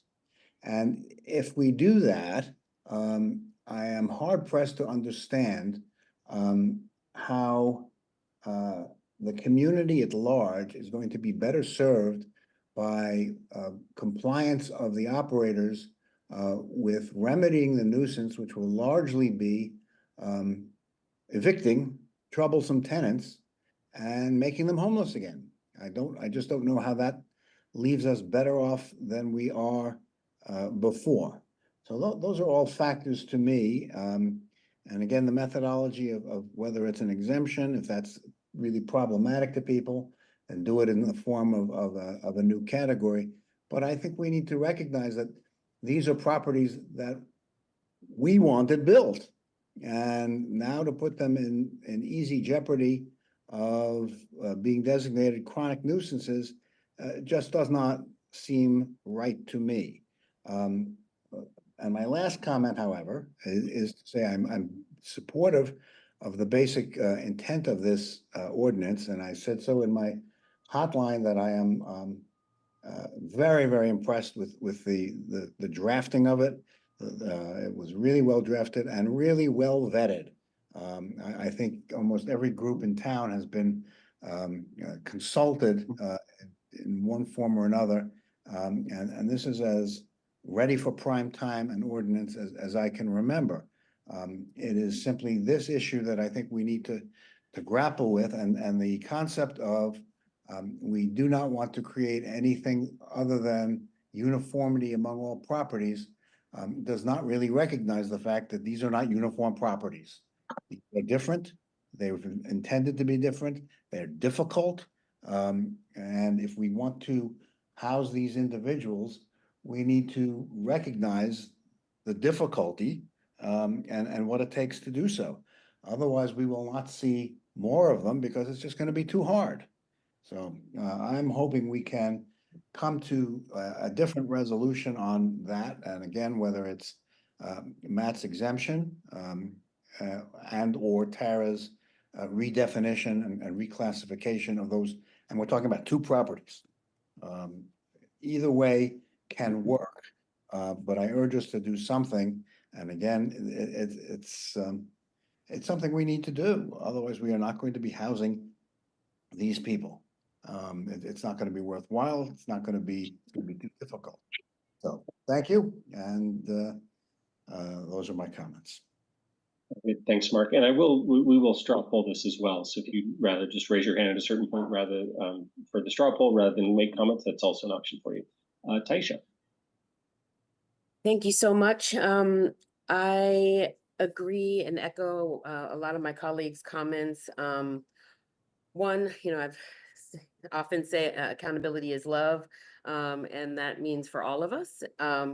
However, I have significant concerns that an equity tool has been used extensively and has resulted in a policy that treats everyone the same. That is the opposite of equity. And so I agree with the idea of having either a new category or some kind of mechanism. However, I'm also wondering, because these are entities that the city has fiscal and contractual relationships with. And so that's another reason why I almost feel like there are already things in contract with some of these entities that, are around some of these issues related to chronic nuisance. And so if anything, I almost feel like they might be over-regulated in this instance, because a lot of the work, of the conditions and requirements for them to even be built in the first place required a lot of, similar types of regulations. And so my concern is actually over-regulating. So again, my request would be, yes, some kind, can we check to see what is already required of these entities that may align with what already exists? And also, again, fair is not equal treatment, especially when, again, we're dealing with different populations that we have asked, that we have recruited for, that our community has asked us for. And so again, I also just wanted to lift up, I'm noticing an overregulation in some areas and enforcement in some areas. But I think of the chronic nuisance of construction of mega homes. I see violations all the time. I'm wondering how they're enforced. I'm also wondering about our human relations and just what we have in the Human Relations Code, and the general enforcement and monitoring around that as well. Thank you. Thanks. I got Lauren, Nicole, Tina, and then myself. I share a lot of the concerns of my colleagues, and I just wanted to put out a potential third option, which would be maybe that we just increase the bracket that the PSH is accountable for. So we have those 5 size brackets, and maybe it is pushing them up 1 bracket from where they would otherwise lie, so that there is, kind of to recognize the challenges that they uniquely face for those populations at the rates that they're housing them. And so just creating a little more flexibility there and reevaluating that at the 18-month mark. Better. Thanks, Lauren. Thank you. Nicole? Thank you. So I'm not in favor of doing an exemption, and I just kind of want to lay out my reasons why, see if I can pull anybody else in. I'm really concerned that an exemption would open up an avenue for properties that are far more problematic to claim that they should be exempt too, based on the populations that they're serving. The other thing that I see is that our 100% permanent supportive housing providers are already exceptional partners. We're all working together for the benefits of the tenants, the tenant neighbors, and the other neighbors in the area. And I'm concerned that we're ignoring the idea that ownership, or if ownership or directorship changes, that could change this situation. And then we're really left with no ability to encourage people to come to the table for continued partnership. This ordinance wasn't created to target these properties or kind of get at them. And I feel like the changes that staff had made over the last 6 months or so in response to their concerns, in response to our concerns, have further ensured that these properties are not going to be targeted in this ordinance. And I just, to the point about, treating properties the same versus giving them what they need. I really see these properties as being treated with what they need already. They're not really being treated the same as other properties in the city, even without this ordinance in place. We do so much work with them. There are so many points of connection, and this ordinance isn't going to change those partnerships. They already get far more attention and treatment, as they should, than any other property in the city. And that and staff, please correct me if I'm wrong, but that's not going to change with this ordinance, because the whole goal is to encourage these connections.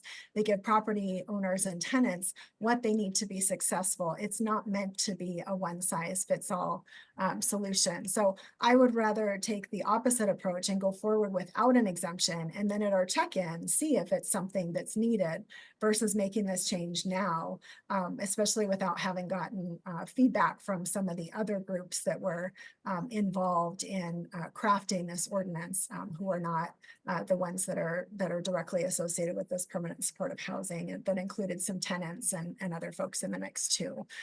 So anyway, my thoughts, but thank you. Thanks. I got Tina, then myself, then Ryan. Yeah, thank you to staff for working on this. And of course, I wasn't there when it all started 5 years ago, but I appreciate the level of thought and engagement. And I just wanted to echo a lot of what Nicole said about what I heard was that the equity tool resulted in how we're treating compliance differently for different property owners based on what's going on. Not that we are treating each property owner the same. And I feel like that will be applied from what I'm hearing from Brad and his team to the two PSH buildings. That being said, I think of course are all supportive of more development of PSH. And what I would like to do is do a check-in, and also if we could ask staff to let us know if this does become an issue with their ability to build more quickly on, so that we can course correct if we feel like this ends up not being the right direction. But given the depth of experience that Nuria has and Brad, but also that our PSH partners have, but I would prefer to start without an exemption and then see what we can do. And the other thing is, if we do pursue an exemption or a different tiering or a different threshold, I would like it to be a thoughtful process with engagement, not only with the developers in the city, but also with the residents of those housing developments, so that we're making sure that we're protecting the safety of those vulnerable tenants as well. Thanks. Thanks, Tina. So I'll call on myself, then we'll go to Ryan. So I am interested in some kind of a carve out for the 100%. Except Teresa, whenever you put your hand up, I always want to hear what you have to say immediately, because it's always very relevant. So why don't you go ahead, and then I'll come back to myself. Thanks, Mayor. So legally, I have some concern about creating another tier.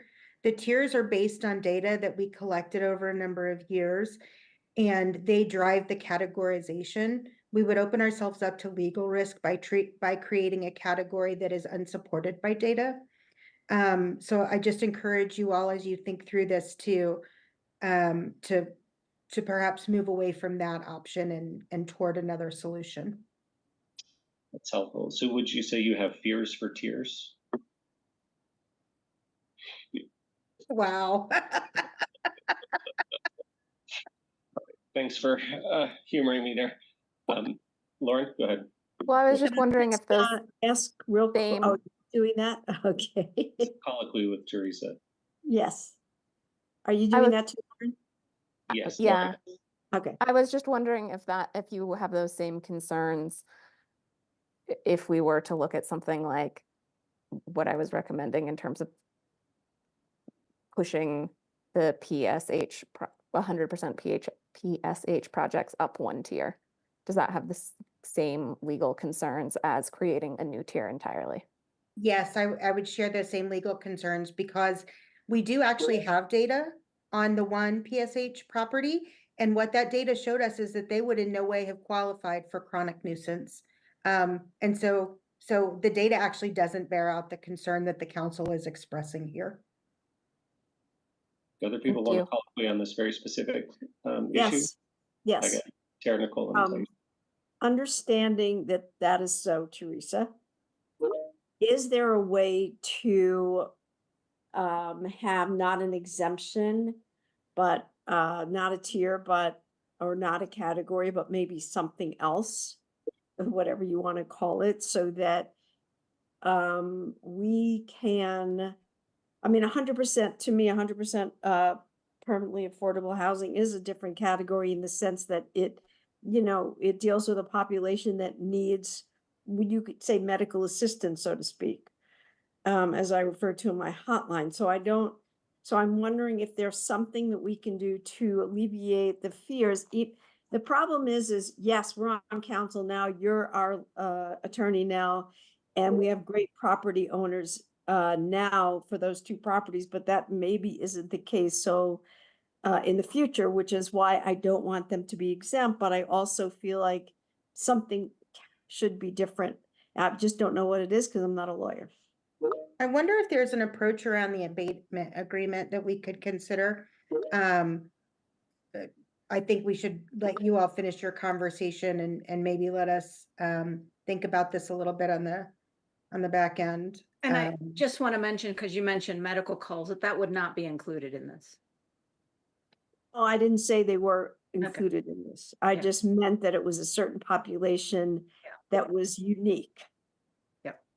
Okay. Just want to clarify that. Mhm.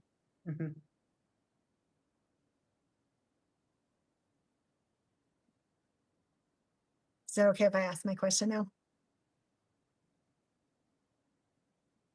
You're muted.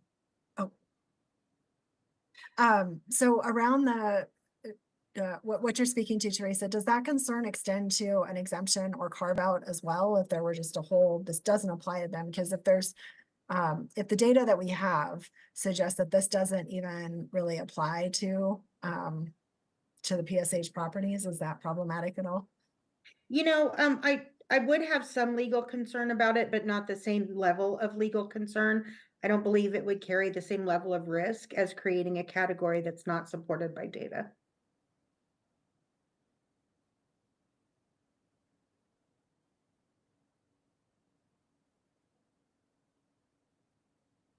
Is it my turn to qualify in here?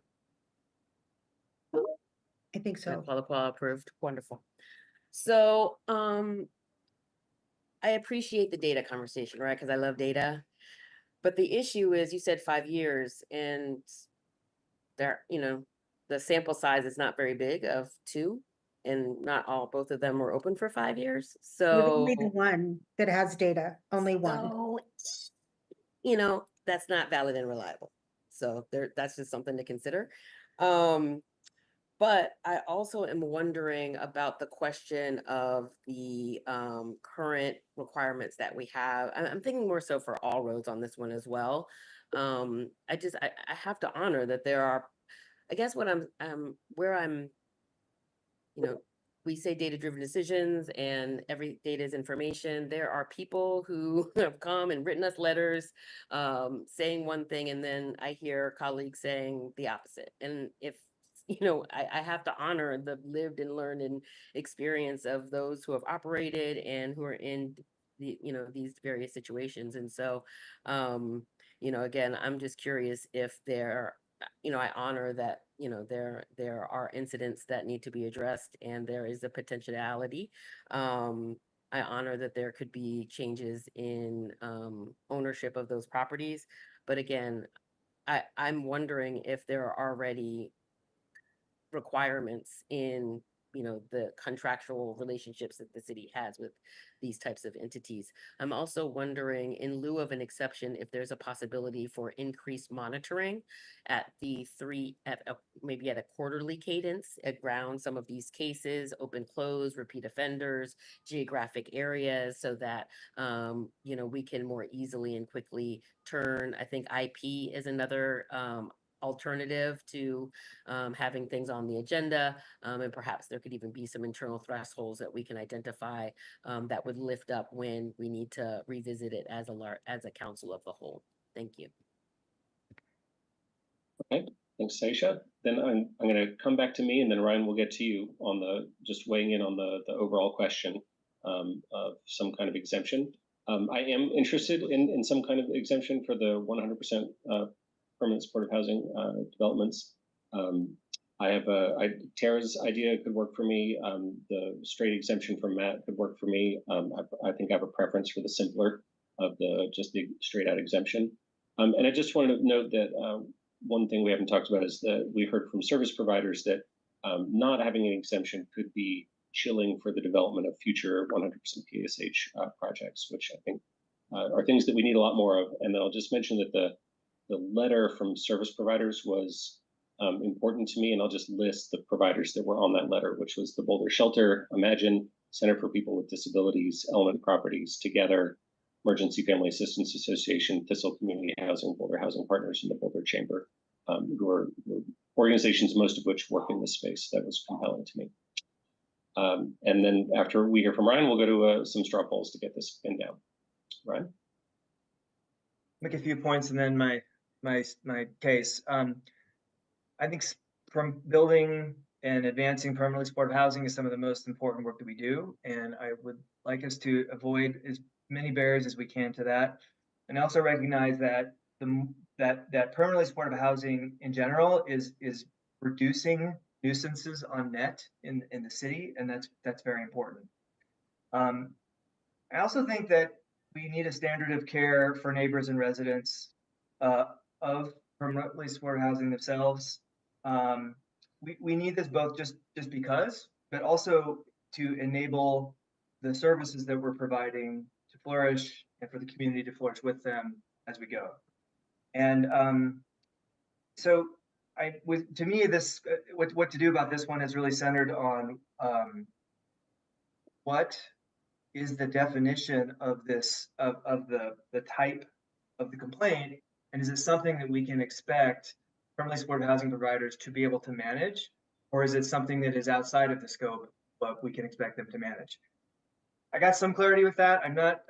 It's not as tight as I would like, but I think in general, this feels like a case where we have expert staff, including Nuria, who has career in this, that have a recommendation that I'd like to defer to. And I've also heard good arguments today about the potential for unintended consequences if we try to, make exceptions. And I'm also queasy about making a big change at the last minute. I wish this would have come. We were having this conversation like a month at least ago, just came in. So I would like to keep the staff recommendation with the hope and optimism that this is manageable for permanently supportive providers, including with thoughts like, can they have an internal line that they engage with residents and neighbors to call with the promise of speedy service, for remediation, see how that works. And then I would also suggest, if possible, I don't know if this goes in the code, if it's too late for that, but some additional direction from staff, just drop a thesis statement a little more about the kind of action that we're trying to regulate.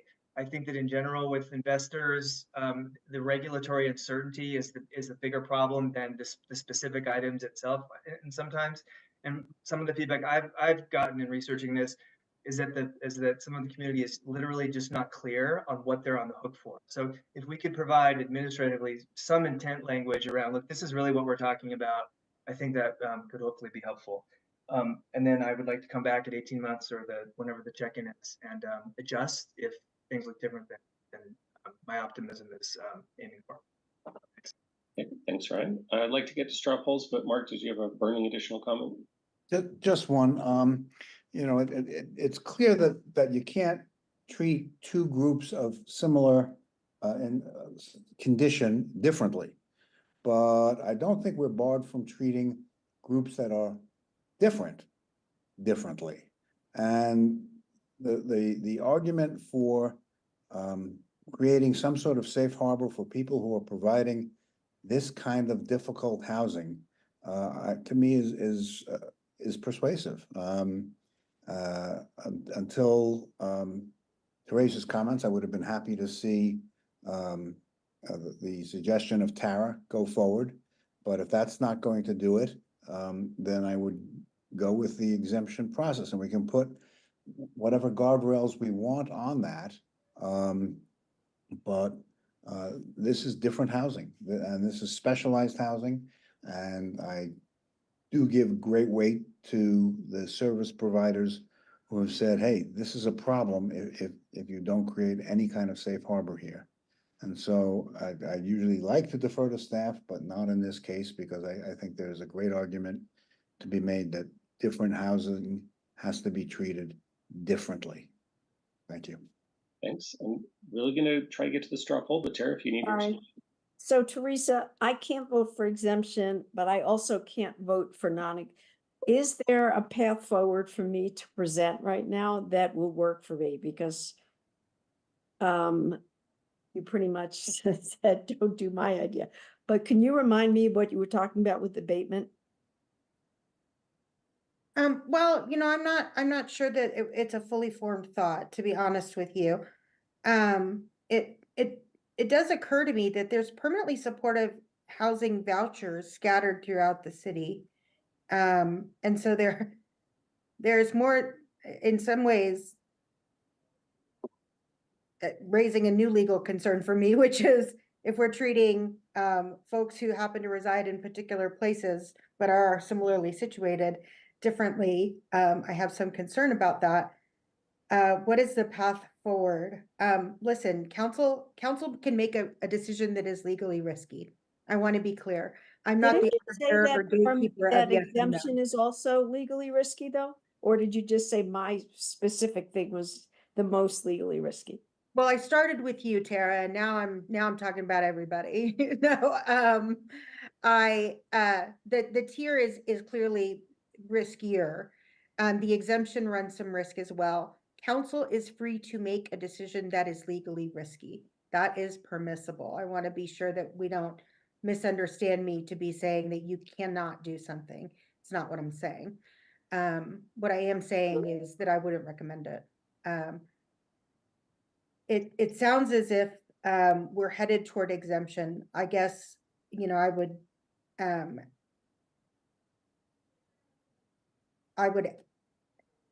look to my colleagues to see if we would need some additional time to Yeah, draft and some something. additional clarity, perhaps, Teresa. I would say, Mark, as you were talking, I understand there's a desire to perhaps think of permanent supportive housing differently. There's a difference between units that are 100% permanent supportive housing, of which currently we have 2, but in the future we may have more. So that's a thing. But we also have scattered sites. We have individual units. There could be challenges on that end as well, because we are treating that differently than 100%. So just things to think about as you're in that process. And I just want to note too, that under the current data, which is what is driving us, neither Bluebird or BHP fall under the category of chronic offender. And so as we're having the conversation we're currently having, I just want to note that the criteria would not have put them in that 2%.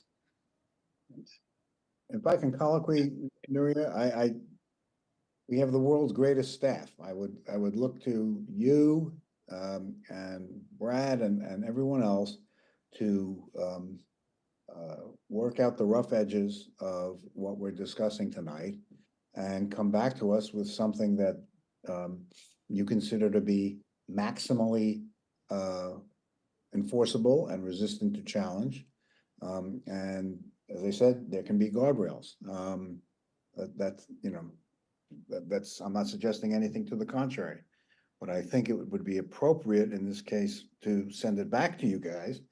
If this is the will of council, and I don't know yet, we haven't taken the straw poll, but if it is,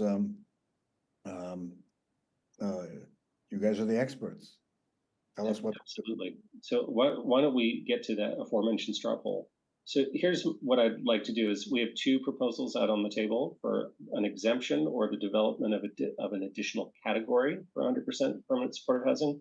I'd like to straw poll both of them. If neither of them gets 5 votes, then we won't do either of them. And then if at least one of them gets 5 votes, we'll take the one that gets the most votes. And if they tie, we'll have to circle back. Brad, what you got?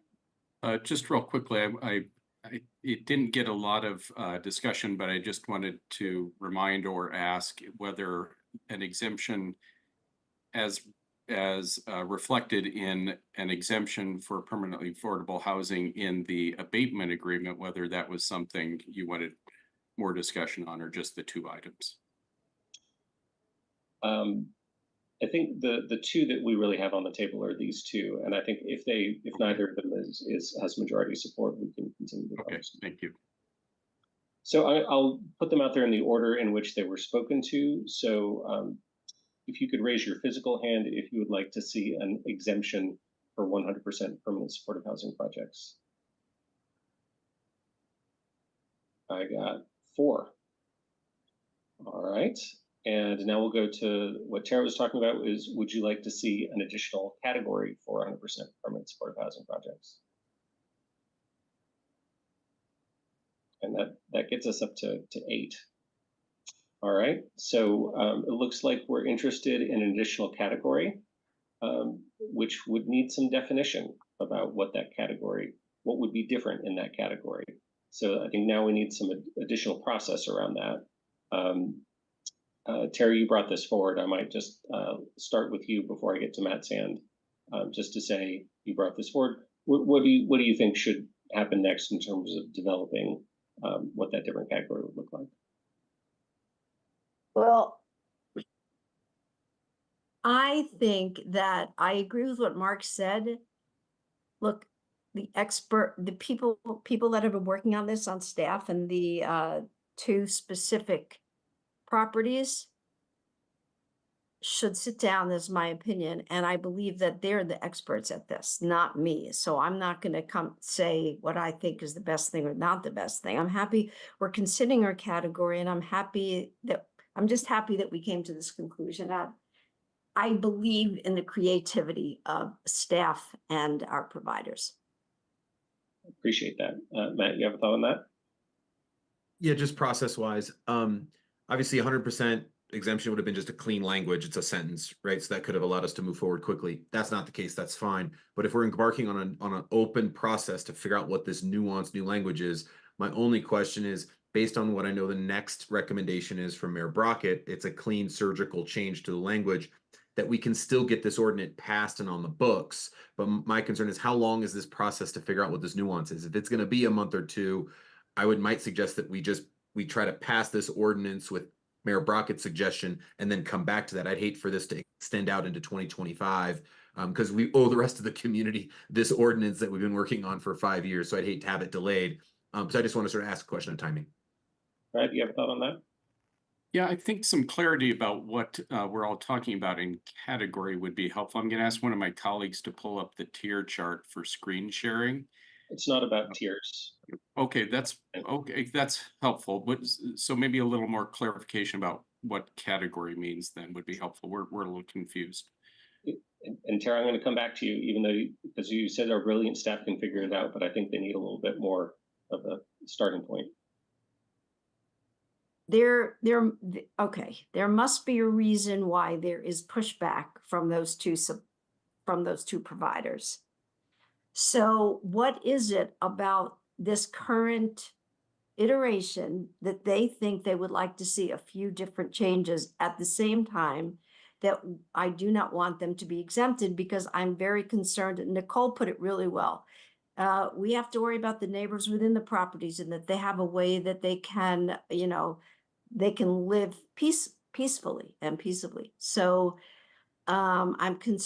so I guess I don't have any more information other than there has to be something in between exemption and exactly the way it is now, just for those 2 properties. I don't know. Aaron, help me. You always help me, Aaron. Come on. So something short of an exemption, but something to acknowledge the uniqueness of properties that are providing of PSH. Yes, that is exactly right. You're so good with words. Yeah, that was very good, Mary. That was very well put. And also, I agree with Matt that the community, especially on the Hill, has been waiting a long time for this. So I was wondering what people thought about the timing of all this as well.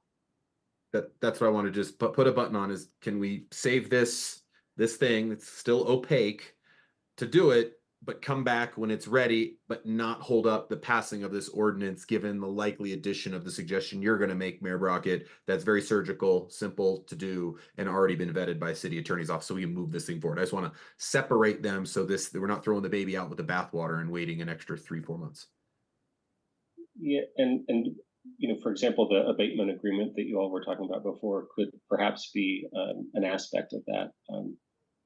So, Brad, that's still pretty vague, but Nuria, I think, phrased the intent of it well.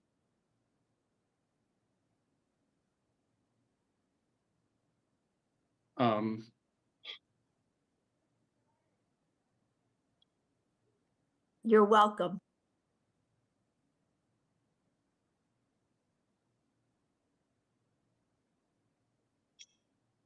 If I can maybe just speak a little bit to one possibility that would allow things to move forward, as some of you are expressing, and still address, I think, the intent, and that would be to do a year exemption, and then we could put more form to what that looked like throughout the year, and then have that as an amendment to the ordinance. That would be another one.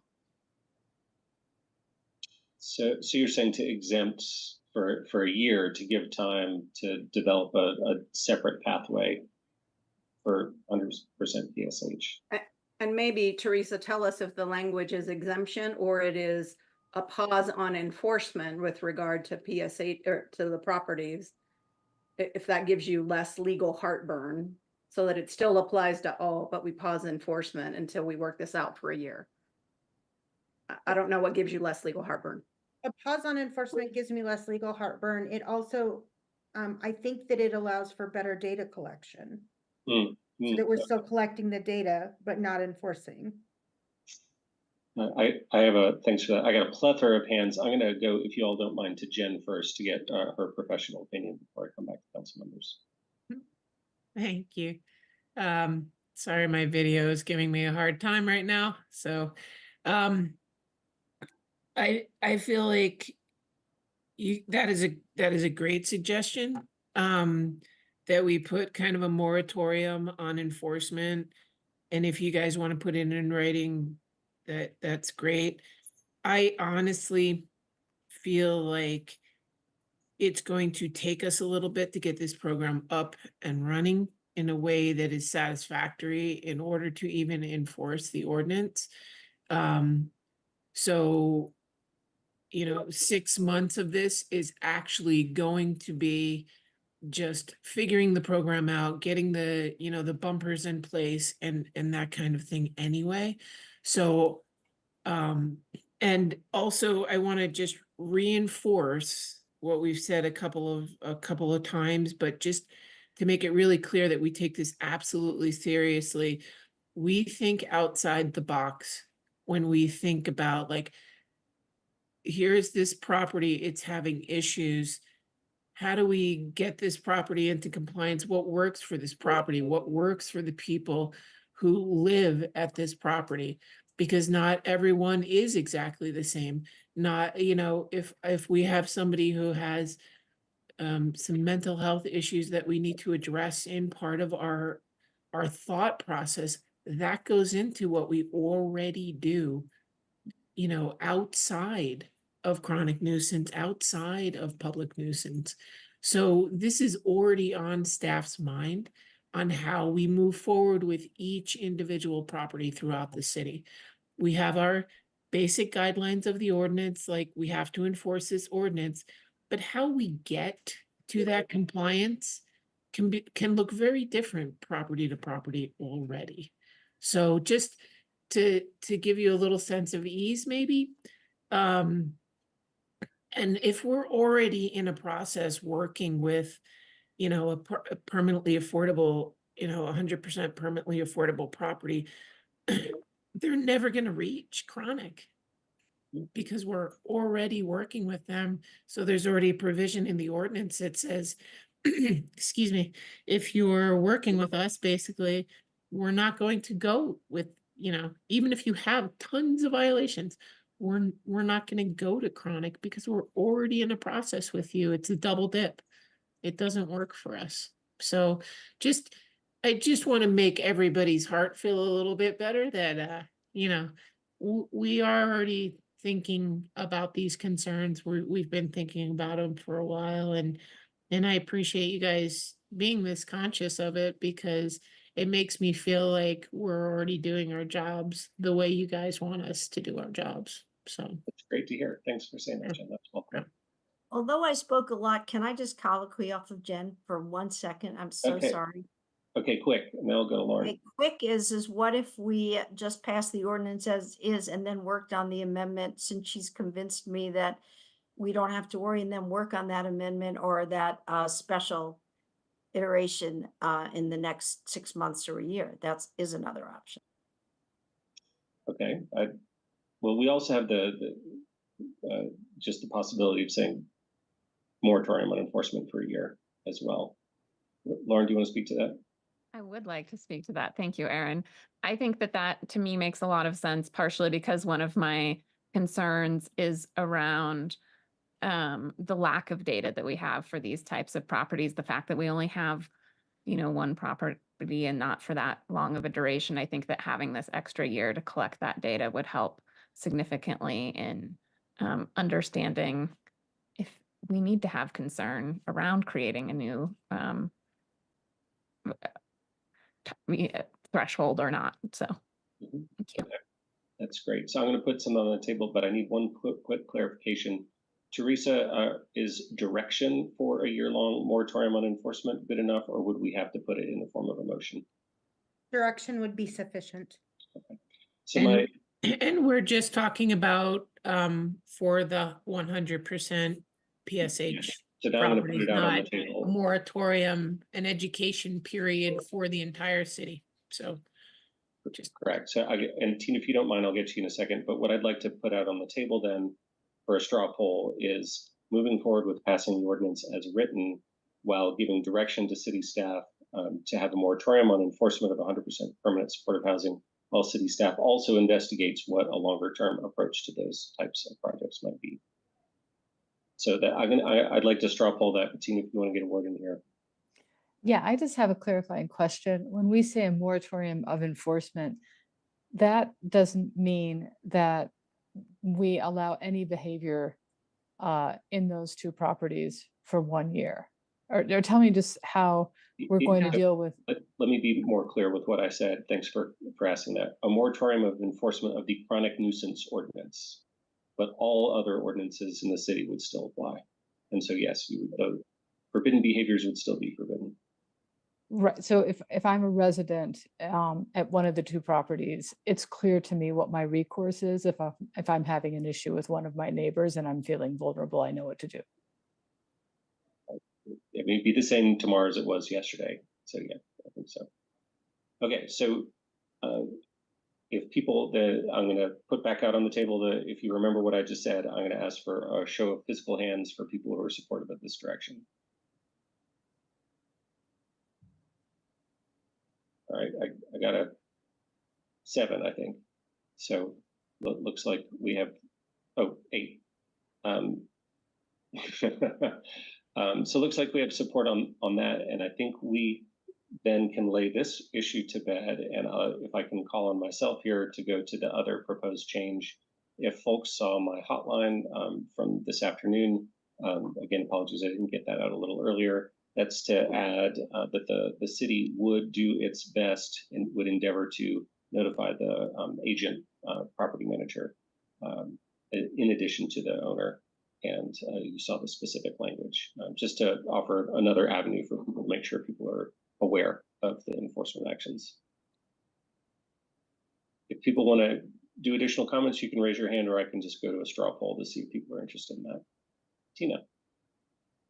Yeah, on this one, just a question for staff. Do we feel like we ended up at the right place where it's not a requirement, but it's if it's feasible and doesn't take a lot of time, we're going to notify the property manager as well as the owner? Yeah, that's our current practice, council member. This is questions about how to make it more affirmative to the degree possible, but absolutely. But not a requirement, right? That's what the proposed language parses. Nicole? I just wanted to, this is fine with me. I just wanted to thank the city attorney's office for kind of doing this last minute review and making sure that it is covering our needs as well. So thank you. Absolutely. Very grateful for that work. So all in favor of adding that as a change? Physical hand. All right, I think I've got a unanimous on that one. All right. Well, if people don't mind, I think if it's all right, I might just make a motion and then we can go to general wrap-up comments. So I will go ahead and move that we adopt Ordinance 8637, repealing and reenacting Chapter 10-2.5, Abatement of Public Nuisances, BRC 1981, expanding the city's local nuisance laws to redefine public nuisance and create a chronic nuisance designation, and amending Chapter 10-3 rental licenses, BRC 1981, to align with the changes made to Chapter 10-2.5 and setting forth related details with the additional changes that I sent out on a hotline at approximately 4:30 this afternoon. That's the motion, and then we'll do the direction, I think, after that. Second. Okay. I got a motion and a second, and again, we'll do final comments after the vote, but this would be a roll call vote, I believe. Alicia? Sir, yes, sir, it is a roll call vote. The motion as you presented it for item 3A, the ordinance 8637, and we'll start that roll call vote with Councilmember Benjamin, Yes. Mayor Brockett, Yes. Councilmember Folkerts, Yes. Marquis, Yes. Shuhart, Yes. Mayor Pro Tem Spear, Yes. Councilmember Wallach, Yes. Weiner, Yes. and Adams. Yes. Ordinance 8637 is hereby adopted as amended. Very good. And then I'll note that we also had almost unanimous council interest in a moratorium for 1 year of enforcement on 100% permanent supportive housing properties, while city staff also looks at ways to maybe have a special approach to those properties in the future. All right, does anybody have any final comments before we wrap this item up? Yeah, Matt, Nicole? I'll be real brief because I didn't get to say it, but I just want to say thanks staff for 5 years in the making of putting this together. It predated my time on council. So just thank you for all the work and all the outreach for everybody who's been engaged in this to get to this place. We've been caught up on one small thing. The rest of it, as Mark said earlier, is a great ordinance. So you guys should take a lot of pride in the work you've done. And the community should be happy that we've gotten to this point. And looking forward to its implementation and some of the peace of mind and predictability that it will create as it gets going. So great job, staff. Thank you so much. Nicole? Yeah, I just wanted a chance to give my thanks that I promised earlier.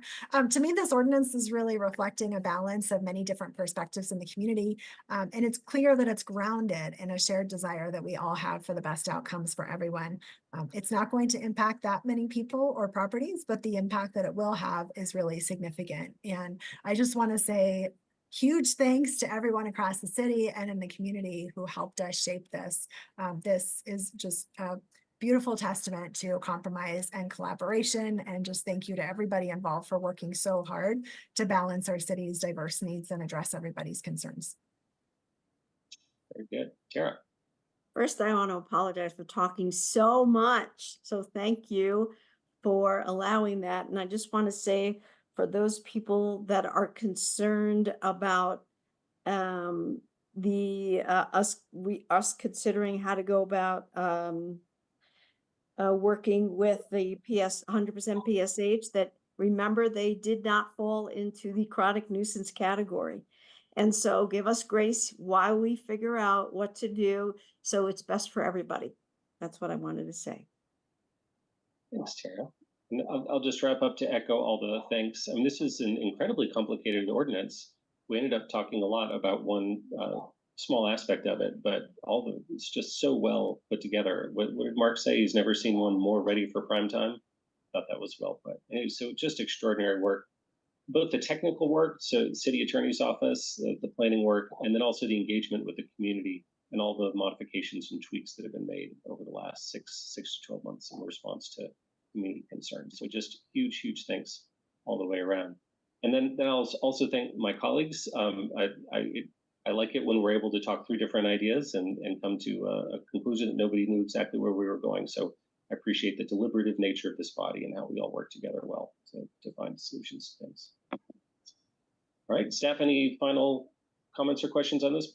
No, just thank you and a big thank you to the team. It was truly a cross-departmental in a way that is maybe unmatched. So thank you.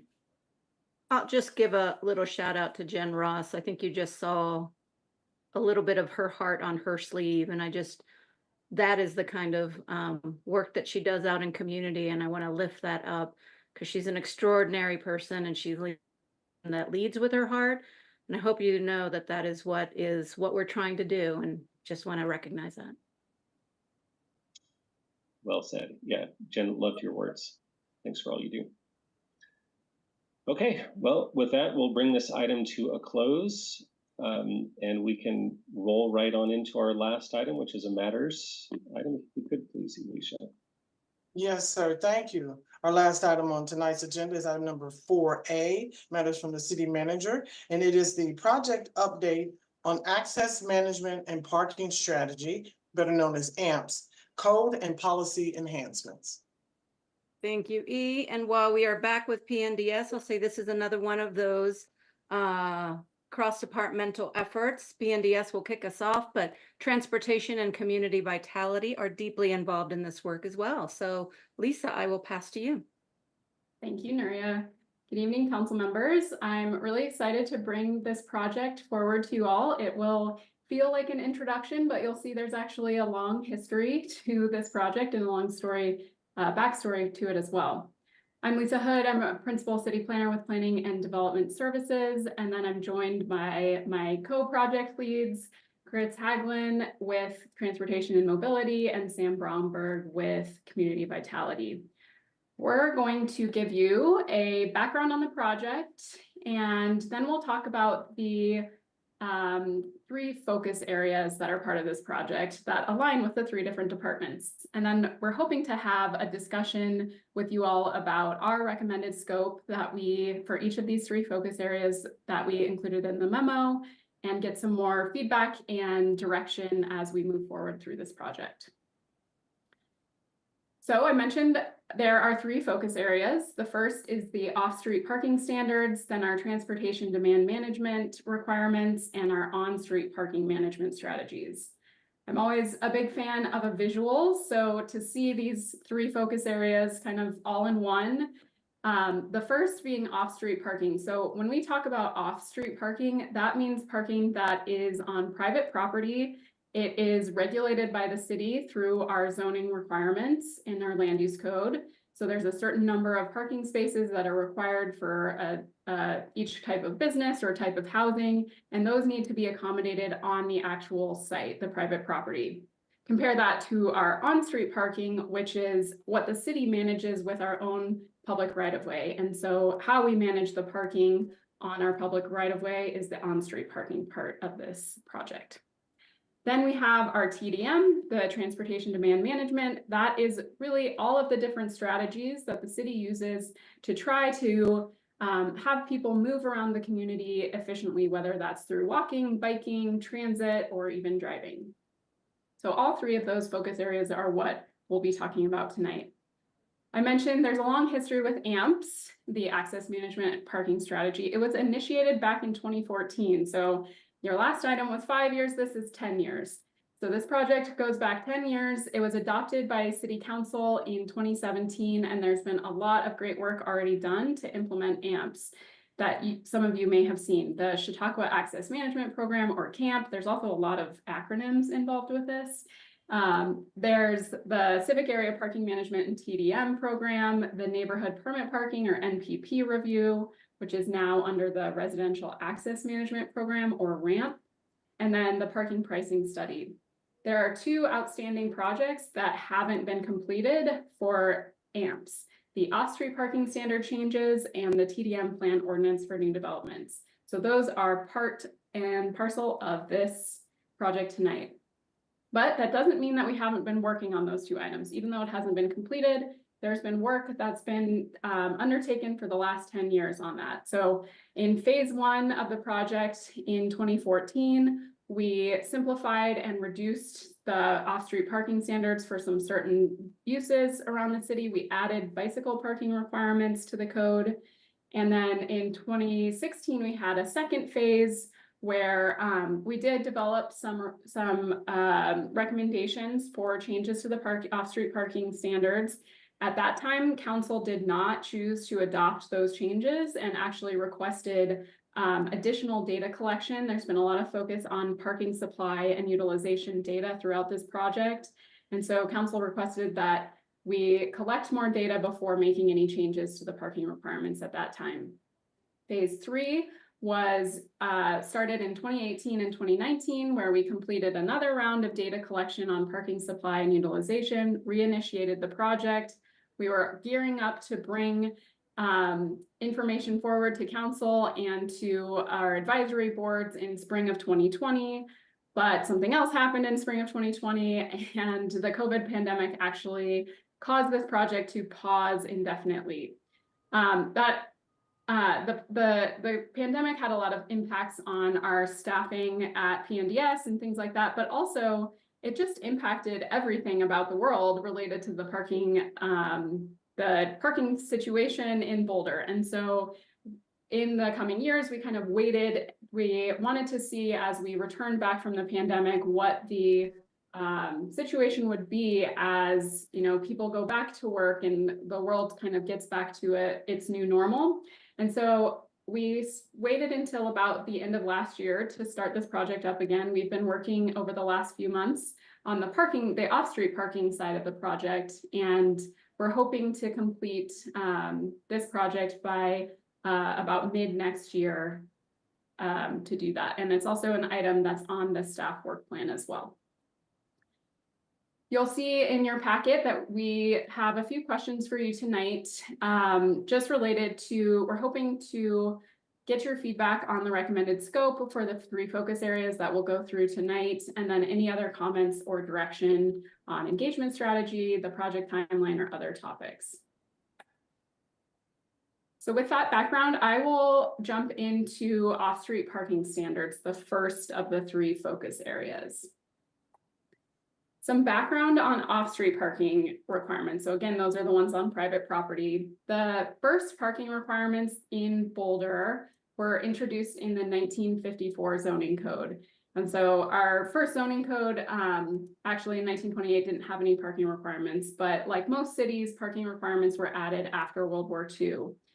One of the early intent statements that shows up in the zoning code says that the parking requirements are intended to prevent undue congestion on our public streets and to ensure the traffic carrying capacity of the streets by making sure that parking is kept off the streets. In Boulder, like many cities around the country, parking requirements have significantly impacted the urban form and development and the history of urban design over the last 70 years. It's also impacted the mobility options that are provided to community members throughout our country. If you look at almost any zoning code around the country, it'll look similar to what Boulder's is for the parking requirements. Typically, there's a required number of parking spaces per square foot of the use or some other metric. It can seem kind of scientific because it's a mathematical equation for a lot of these things, or ratios, but a lot of times it's really looking at existing conditions or looking at what other communities have used, or just the history of what the parking requirements have been. The memo stated that Boulder hasn't really undertaken a comprehensive look at every single parking requirement or comprehensive update to our parking requirements in the 70 years that we've had parking requirements. There's been slight tweaks and changes and things like that, but we haven't looked at it holistically. But some examples of how these parking requirements work. So they're assigned by use. In Boulder, we also have some differentiation between zoning districts. For example, a retail use in our business community zone that's 12,000 square feet would require 40 parking spaces, again, accommodated on private property. That's because it's a 1 to 300 square foot ratio. Compare that to a residential use. Say there's a 50-unit building with 2-bedroom units and 3-bedroom units. There's different parking requirements based on the units. In one of our high-density residential districts, that would require 87 off-street parking spaces. Over time, we have made tweaks to the code, recognizing that some cases and uses and locations simply don't need the amount of parking that's required by the code. And so there is this flexibility that's been included for parking reductions, and that's been tweaked over time. But applicants can request a parking reduction to reduce that number that's required. The max that they can reduce it administratively is 25%. Anything over that requires additional applications and scrutiny. As part of this project, we've been looking back at those parking reduction applications over the last 14 years or so, and we found that about 40% of the major development projects that you've seen around the city included a parking reduction. So almost half have pursued that parking reduction flexibility to reduce their parking requirement. Parking reform as a topic has really become a significant part of the conversation related to planning and zoning in the last few years, especially since 2017, when Buffalo, New York was the first major city to eliminate parking requirements citywide. There's a great site called the Parking Reform Network that does some tracking of these parking reform changes. And they've noted that 78 cities in the United States have eliminated all of their minimum parking requirements for all uses citywide. They also note that over 900 of those cities or 900 cities in the US have reduced their parking requirements in some way. And I did want to note here that Boulder does have some areas of the city that do not have minimum parking requirements. So within our general improvement districts, like in downtown and University Hill, Boulder Junction, there is no parking requirement in certain areas. And Boulder actually was quite early in that kind of location specific eliminating parking requirements, with the general improvement districts being back in the 70s and 80s. States have also taken note of parking reform. So 22 states have introduced some kind of legislation to tackle the issue of minimum parking requirements, and 10 of those states have passed legislation so far. You might be familiar with how Colorado is actually one of those states. So this year, House Bill 24-1304 was passed by the Colorado State Legislature. The bill states that cities are prohibited from, or local governments are prohibited from having minimum parking requirements if a property is at least partially located within a transit service area. And this only applies to certain types of uses. It's multifamily residential development or adaptive reuse. So that's using an existing building for residential uses, or mixed use with a significant amount of residential. The state is going to be developing an official map of these transit service areas, but our city staff has done some initial estimates, and you can see the map on this slide, that 81% of the parcels in the city would actually fall within that transit service area where the House bill would apply. The state bill also states that compliance with the bill is required by June 30th, 2025. So that aligns with the timing of this project very similarly. I also just wanted to highlight that some of the rationale in the bill that the state had included some studies that they referenced that found that local minimum parking requirements increase the vehicle miles traveled, the greenhouse gas emissions in the community, and also development and housing costs. So you might have heard these stats before, but in a study of Metro Denver, they found that structured parking, a single structured parking space, costs $25,000. And then even just surface parking adds $10,000 per space. And so that adds to the cost of housing for both the developer and then ultimately whoever's living in the housing as well. And so that's the real impetus, both the environmental issues and then also the housing costs that are causing parking requirements to be such a big conversation, both locally and statewide. I mentioned that we've already started some work on the parking element, our focus area. So I just wanted to highlight some of the work that we've been doing. We completed comparable cities research at the end of last year. So that was included in your packet of looking at about 30 different communities and what their minimum parking requirements are, if they have any, for some specific uses. I will note that we completed that at the end of last year. And since we did that, Longmont actually eliminated all minimum parking requirements, I think just a few months ago. So one of our closest neighbors has eliminated parking requirements, but we've been doing that. And then the parking supply and utilization data collection, I mentioned that's been a big part of this project throughout the 10-year length of this project. I will talk more about that in later slides. We also, as I mentioned, have been researching all of the different parking reductions and looking back at various major development projects. We drafted a project charter that's also attached to your packet that we're hoping to refine based on additional scoping with you all tonight. We also initiated the first few steps of the racial equity instrument, collected, thought through the data that we can use to inform these decisions and ensure that we're advancing racial equity through these changes. And also we thought through the benefits and burdens. Obviously, the state, based on kind of the information that the state was including in the bill, there are benefits to housing costs and environmental conditions, to reducing or eliminating parking requirements. But the racial equity instrument, at least the first iteration, also allowed us to look at what the potential burdens or potential unintended consequences might be of eliminating or reducing parking requirements. So some examples that we thought through the instrument included thinking about the people that really rely on safe and secure parking for their livelihood, whether that's someone working in construction that needs secure parking for the tools in their truck, or somebody that's driving or Uber or Lyft that needs relies on their vehicle for their livelihood. So we look forward to continue iterating through the racial equity instrument and the various steps as we continue refining the scope of this project.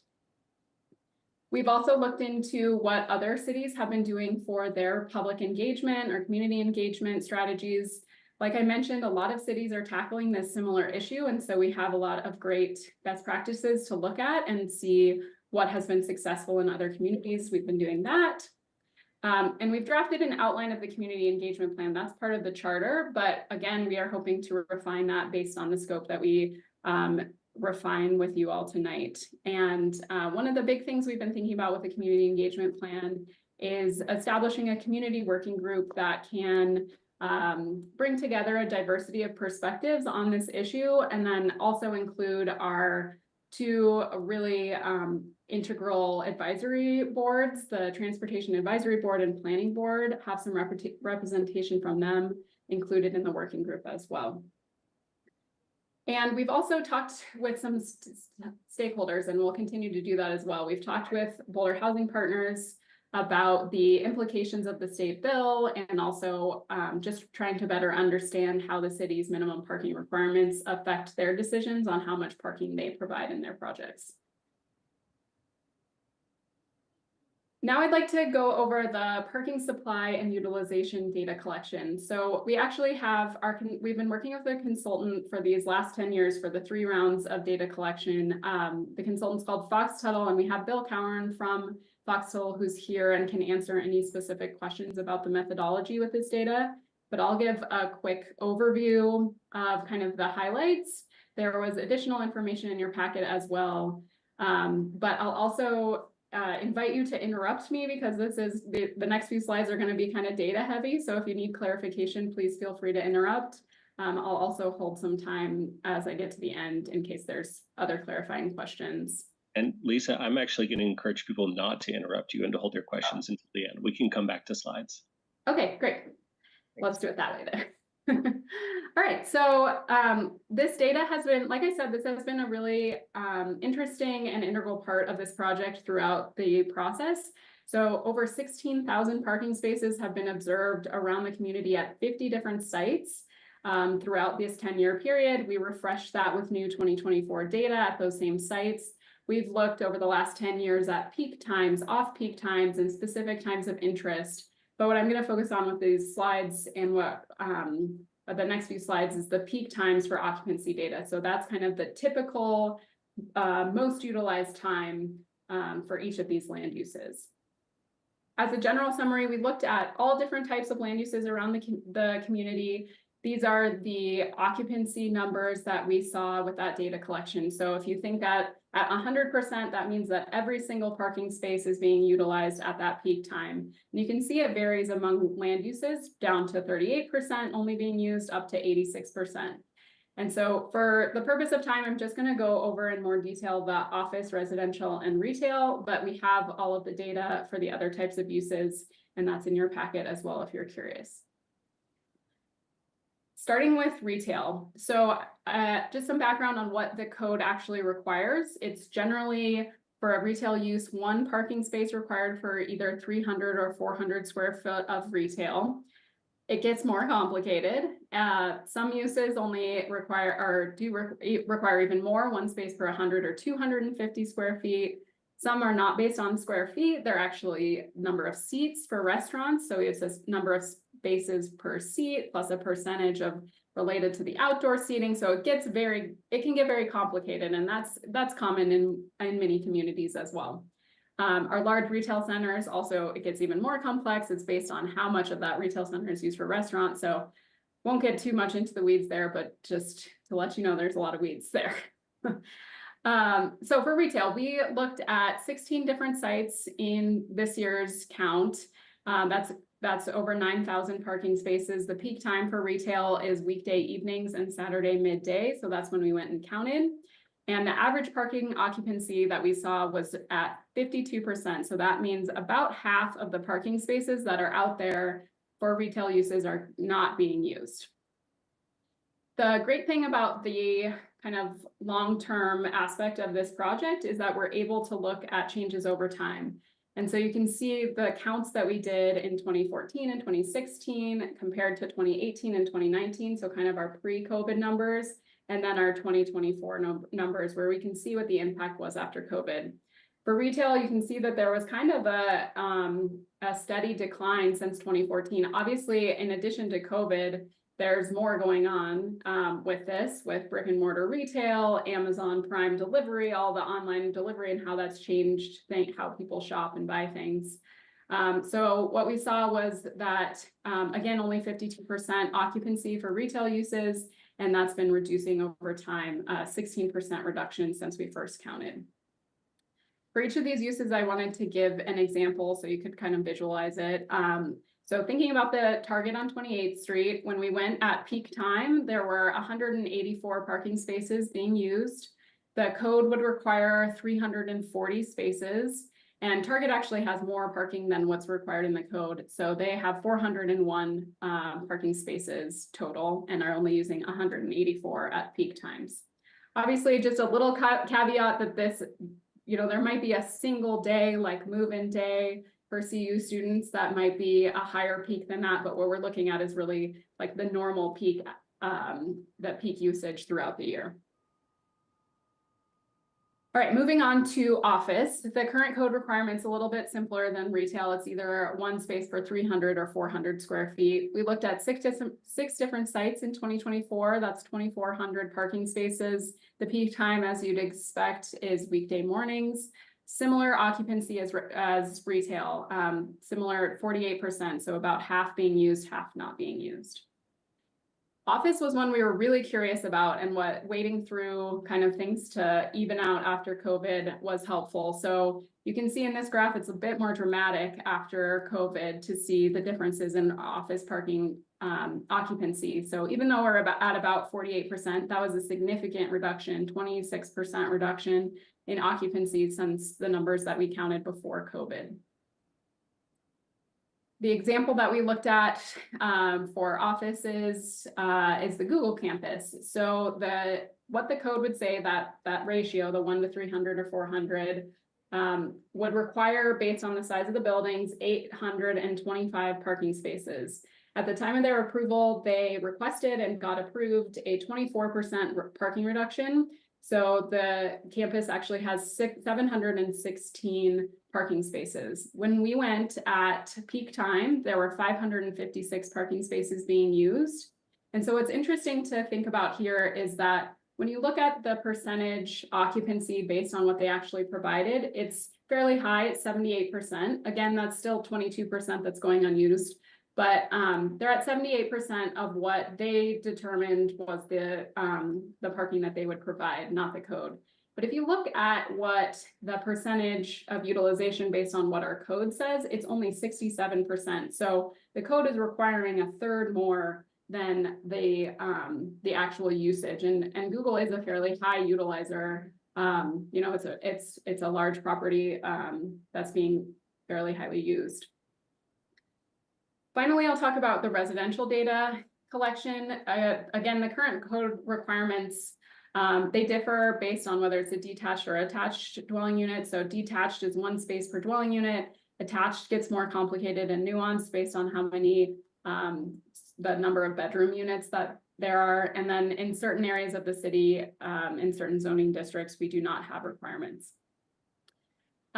We looked at 14 different residential sites this year, almost 2,700 parking spaces. For this one, the peak time is overnight because while you're sleeping, your car is typically there. And the residential usage is higher than, it's the highest occupancy land use with an average of about 70%. When we look at this over time, there wasn't as much of a differentiation before or after COVID, but there's still been a 13% reduction in average occupancy since we last counted in 2018 and 2019. The example we looked at is Diagonal Crossing, or MISA, or the crossing at the MISA. Not sure how to pronounce it. But so that's the fairly new development just right on the Diagonal Highway, or right in between the Diagonal Highway. So the code would require, based on that residential ratio I just talked about, 591 spaces. They got an 18% parking reduction approved, so they provide 482 parking spaces. When we went, again, in the middle of the night, the peak parking demand was 325. So again, comparing that percentage of how much parking is being provided versus how much is required, about 2/3 of what's being provided is actually being used. And then based on our code minimums, almost half is going unused.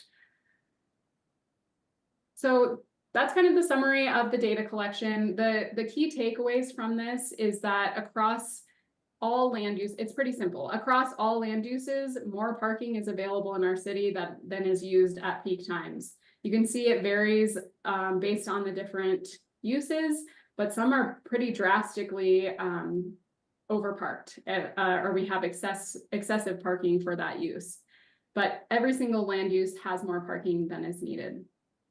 And something else that we thought was interesting, an interesting takeaway, is that when we take into consideration those parking reductions, even the projects that had really significant parking reductions are still not, or they still have more parking than is used at peak times. So you can see, I talked about the office and residential already, but the lodging and hotel uses especially, there's 44% of excess parking in some of these recent developments. So that's kind of the data collection. I'm happy, Aaron, do you want me to take clarifying questions on data here, or wait until all the topics, the TDM and on-street as well? I think maybe just get through the whole thing if that's all right, and people can store up their questions and then ask them all at once. Okay, sounds great. All right, so the proposed scope that we included in the memo is to explore, like other communities have around the country, explore eliminating off-street parking requirements for all uses citywide.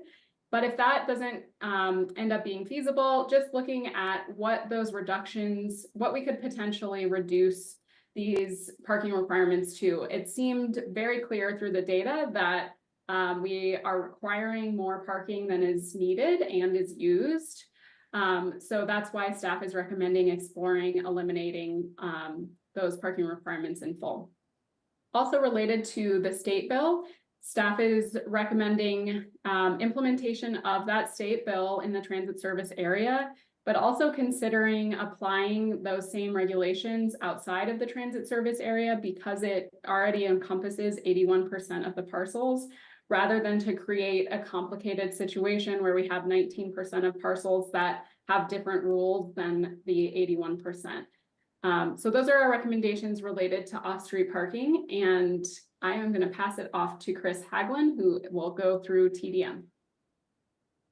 Thank you, Lisa. Good evening, council members. Chris Haglund, Principal Planner in the Transportation and Mobility Department, here to present on the TDM Plan Ordinance component of this project. Next slide, please. So when the parking code update began in 2014, staff was directed to align the parking code update with a new TDM Plan ordinance for new developments. The primary reasons for this alignment were to implement an ordinance that works in an environment of parking maximums rather than our current minimum parking requirements, and to establish an ordinance that would set specific and measurable targets for TDM plans and provide the city with a legal mechanism to evaluate, monitor, and enforce compliance. The current process, as outlined in the design and construction standards for TDM plans, does not really provide a mechanism to set those specific targets for TDM plans in regard to measurable objectives like vehicle trip generation or single occupant vehicle travel. It doesn't provide a standardized methodology for evaluating or monitoring TDM plans, and also what to do when developments are out of compliance. The current process instead is focused on amenities and infrastructure that a developer can provide, and a handful of TDM measures that can be included during that developer phase of the project. Most traditional TDM programs and strategies cannot really be implemented by a developer. They are more suited for implementation by future tenants, such as the employers or the residential property managers.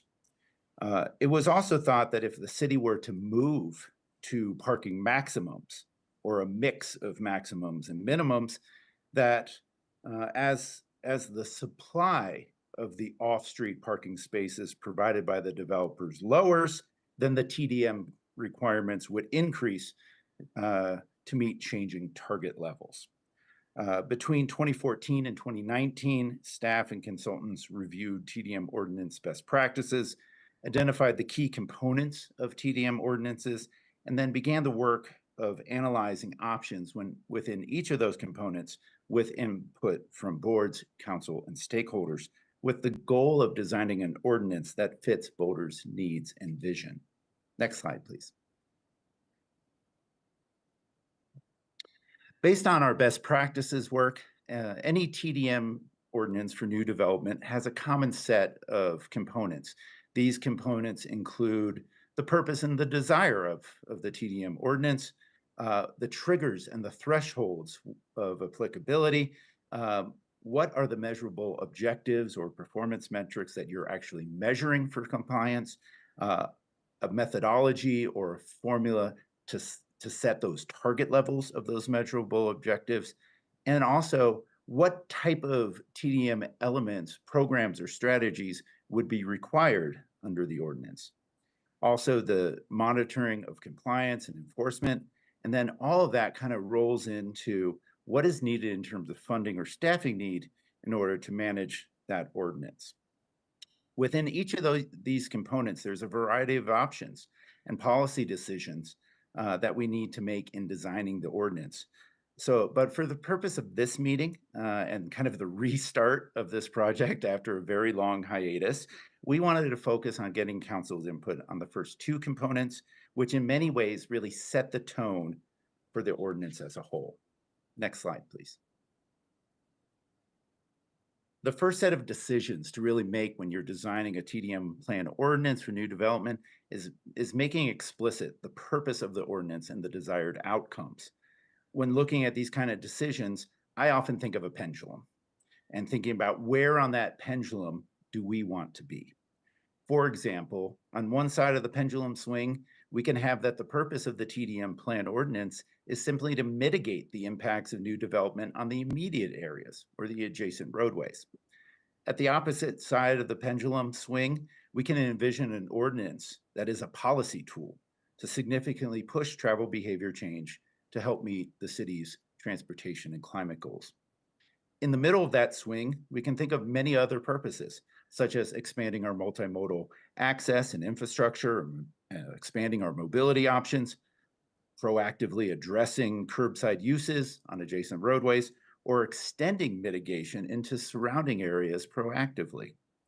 Where we decide where that pendulum is ultimately determines where the targets are that we set for those TDM plans, whether it's about trip generation or SOV mode share. For example, vehicle trip generation targets may be higher if you're just focused on really mitigating just those immediate impacts, And those targets would slide lower as the pendulum swings to the other side of the spectrum where you're really using it as a policy tool. While one may think, why wouldn't we swing that pendulum all the way, and impose regulations and use incentives and disincentives to push travel behavior to meet our goals? Why have goals for our policies if they aren't designed to meet them? But of course, on the other hand, we may also think of the effectiveness of these policies and potential unintended consequences. Really, comparatively, there's very little new development in Boulder and mostly redevelopment of properties that already generate trips.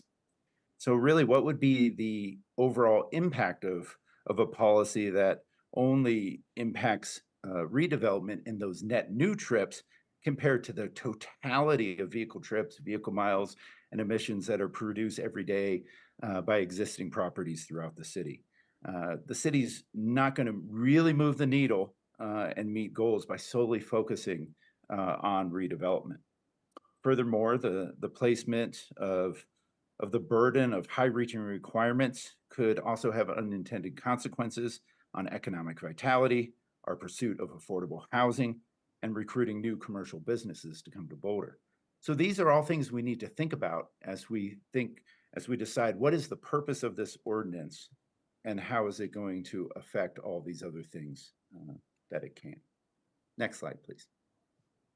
The second component which really sets the overarching design of the TDM ordinance are the triggers and thresholds for when the ordinance applies to a development. Very similar to the pendulum, we can also think of policy decisions as the turning of a dial. On one end of the dial, we can have an ordinance that applies to every single new development or redevelopment. As the dial is turned, applicability changes. For example, the dial could be turned all the way down so that the ordinance would only apply to the largest development, those of regional significance and impact, something like CU South, for example. But along that dial, we can imagine a variety of other factors that influence whether or not that ordinance is applicable to the development in question. For example, the city could factor in size, the type of development, location, the level of multimodal service, estimated vehicle trip generation, the supply of proposed off-street parking, to decide whether or not a development needs to comply with an ordinance. Recently, the city and county of Denver updated their TDM ordinance for new developments, and they ended up with a 3-tiered approach, and this was linked in your memo. Under their ordinance, the smallest developments are exempt from monitoring and evaluation, and there are different requirements for medium and large developments based on square footage for commercial and the number of dwelling units for residential. How the TDM ordinance and each component is designed and will depend on where we turn this dial and the overall vision and purpose of the ordinance. Next slide, please. As staff restarts this multifaceted and multi-departmental effort, our proposed scope is to design an ordinance based on best practices and inputs from boards, council, and stakeholders. We will be building off our initial best practices report that was completed way back in 2014. At the time of this report, many of the case studies, cities who had implemented a TDM ordinance, they were fairly new, and there was very little information about the results of those ordinances or the effectiveness, the lessons learned. So we hope that a new best practices report will shed some light on that and help us design our own ordinances. Based on previous work and the input we received at the time, staff was considering a focus on mitigation and mobility improvements and the use of a tiered approach, which allows some exemptions, but has increasing requirements based on size and location. So, but we look forward tonight to our discussion to get input on those preliminary consideration on these policy options, which will then help guide our work into designing an ordinance that we can bring back to you. Thank you.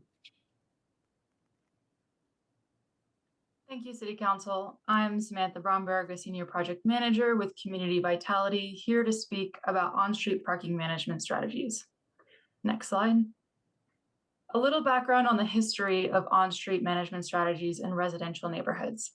In 1986, council adopted the residential permit parking program. The program was initially designed to relieve spillover parking from commercial districts into residential areas. Preference was given to residential and business use of curbside space. In 1997, the program was redesigned into the Neighborhood Permit Parking, or NPP program. The NPP program was redesigned to improve balance between neighborhood use and public access. Between 1997 and 2018, 12 NPP zones and 1 seasonal zone were created. All NPP zones currently have time restrictions for vehicles without a parking permit, and we do provide limited non-residential permits for these zones as well. Between 2019 and 2021, Community Vitality conducted the Revitalizing Access in Boulder project to address some of the original AMPS initiatives from 2017, and the result was data-driven parking management for residential and commercial districts. Today, the NPP exists as a tool of the Residential Access Management Program and is currently still restricted to lower density neighborhoods. There are a few restrictions. There are very few restrictions on the allocations of residential permits, and a petition is required for an NPP proposal and implementation. While we currently have the curbside management program to evaluate curbside use directly adjacent to new development and in commercial districts, we don't currently have a mechanism to proactively examine neighborhoods surrounding new development and determine if changes to on-street uses should be implemented to mitigate the impacts of the development. Next slide. The proposed scope for the on-street parking management strategies are to update the existing NPP program so that it can be applied in any neighborhood, to create new tools under RAMP that help facilitate higher intensity development by managing on-street demands such as paid or time-restricted parking, and to explore the possibility of a proactive residential on-street parking study triggered by new higher intensity development resulting in a RAMP proposal. All right. Thanks, Sam. So I will just sum up with our scope recommendations for each of these 3 items. So for off-street parking, like I mentioned, explore eliminating off-street parking requirements for all uses. If not, at least determining the feasible reductions if they're not entirely eliminated. Also implementing the state bill citywide rather than applying just to the 81% of parcels in the transit service area. And then related to TDM, as Chris mentioned, designing a TDM ordinance based on additional best practice research and input, and focusing on mitigating impacts and improving mobility and access, so that side of the pendulum, and evaluating a tiered approach with some exemptions and increasing our requirements based on size and impact. Related to on-street parking, so in our public right-of-way, some minor updates to the existing NPP program, as Sam just said, new RAMP tools to facilitate new development, and then proactive RAMP review. I'll put these questions up just for a reminder, and then I'll pull it down so we can see everybody. But again, we're asking for your feedback on these proposed scope recommendations for the 3 different focus areas, and then any other comments or direction on anything we've talked about tonight. Thanks, and I look forward to your questions. All right. Thank you, everybody. Those were phenomenal presentations, packed with juicy data. So I will invite council to start with clarifying questions, and then we can answer staff's questions for us. I will note that we are already past the expected ending time of this meeting, so really encourage those concise questions and also concise answers from staff, if you all don't mind. And I got Ryan and Tina. Thanks, Aaron. So I have comments, but I'll just do my question first. I have one question. Yes, please. Okay, thank you. Thanks, everyone. So my quick question is, I'm curious about if we have an opinion on the legal basis, or I guess the legal ability for us theoretically to impose new parking standards, especially bike standards, to existing businesses. We have in city code in Title IX, there are standards for businesses. You know, you have to 50 feet of the door, you have to have certain bike standards. My question is in principle, can we impose bigger and better requirements for existing businesses? Are there any legal issues we should think about as we go into that? Thank you.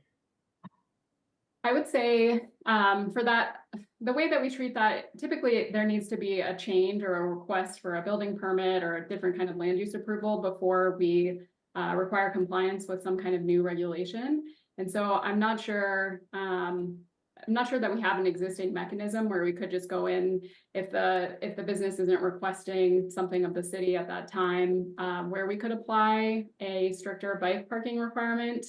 But we could certainly explore that. And maybe the city attorney's office might have something, or Brad, related to that to add. I do not. We can explore that. Good enough, Ryan? Okay, Tina.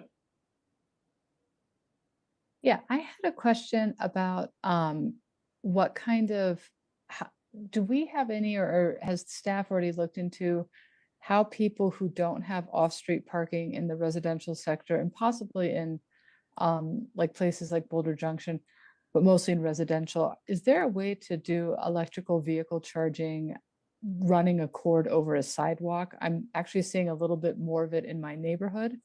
And I'm wondering how we're addressing that so that people who have EVs can charge them in different ways.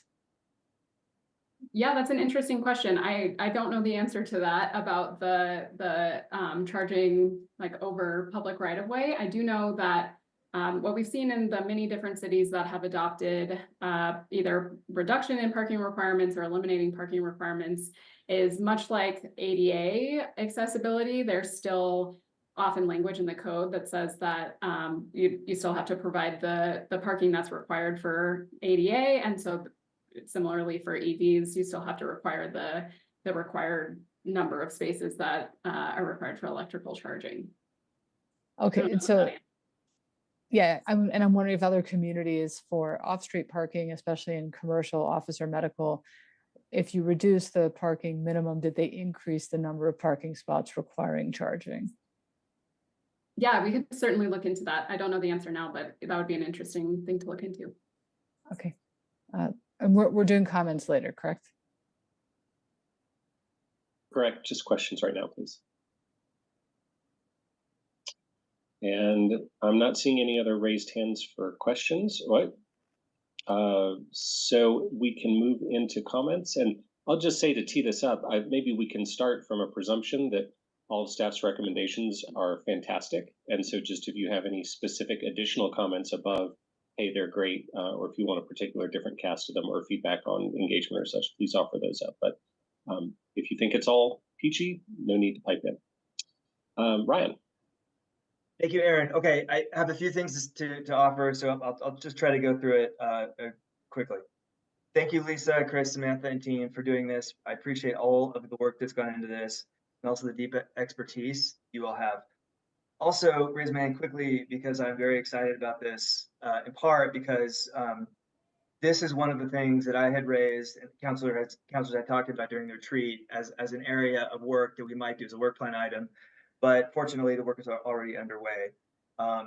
And so I'm happy to come into this now. And I also want to just point out that recognize the Transportation Advisory Board and the Planning Board members had recommended that we do this last fall. So there's a lot that this sort of brings us to this point.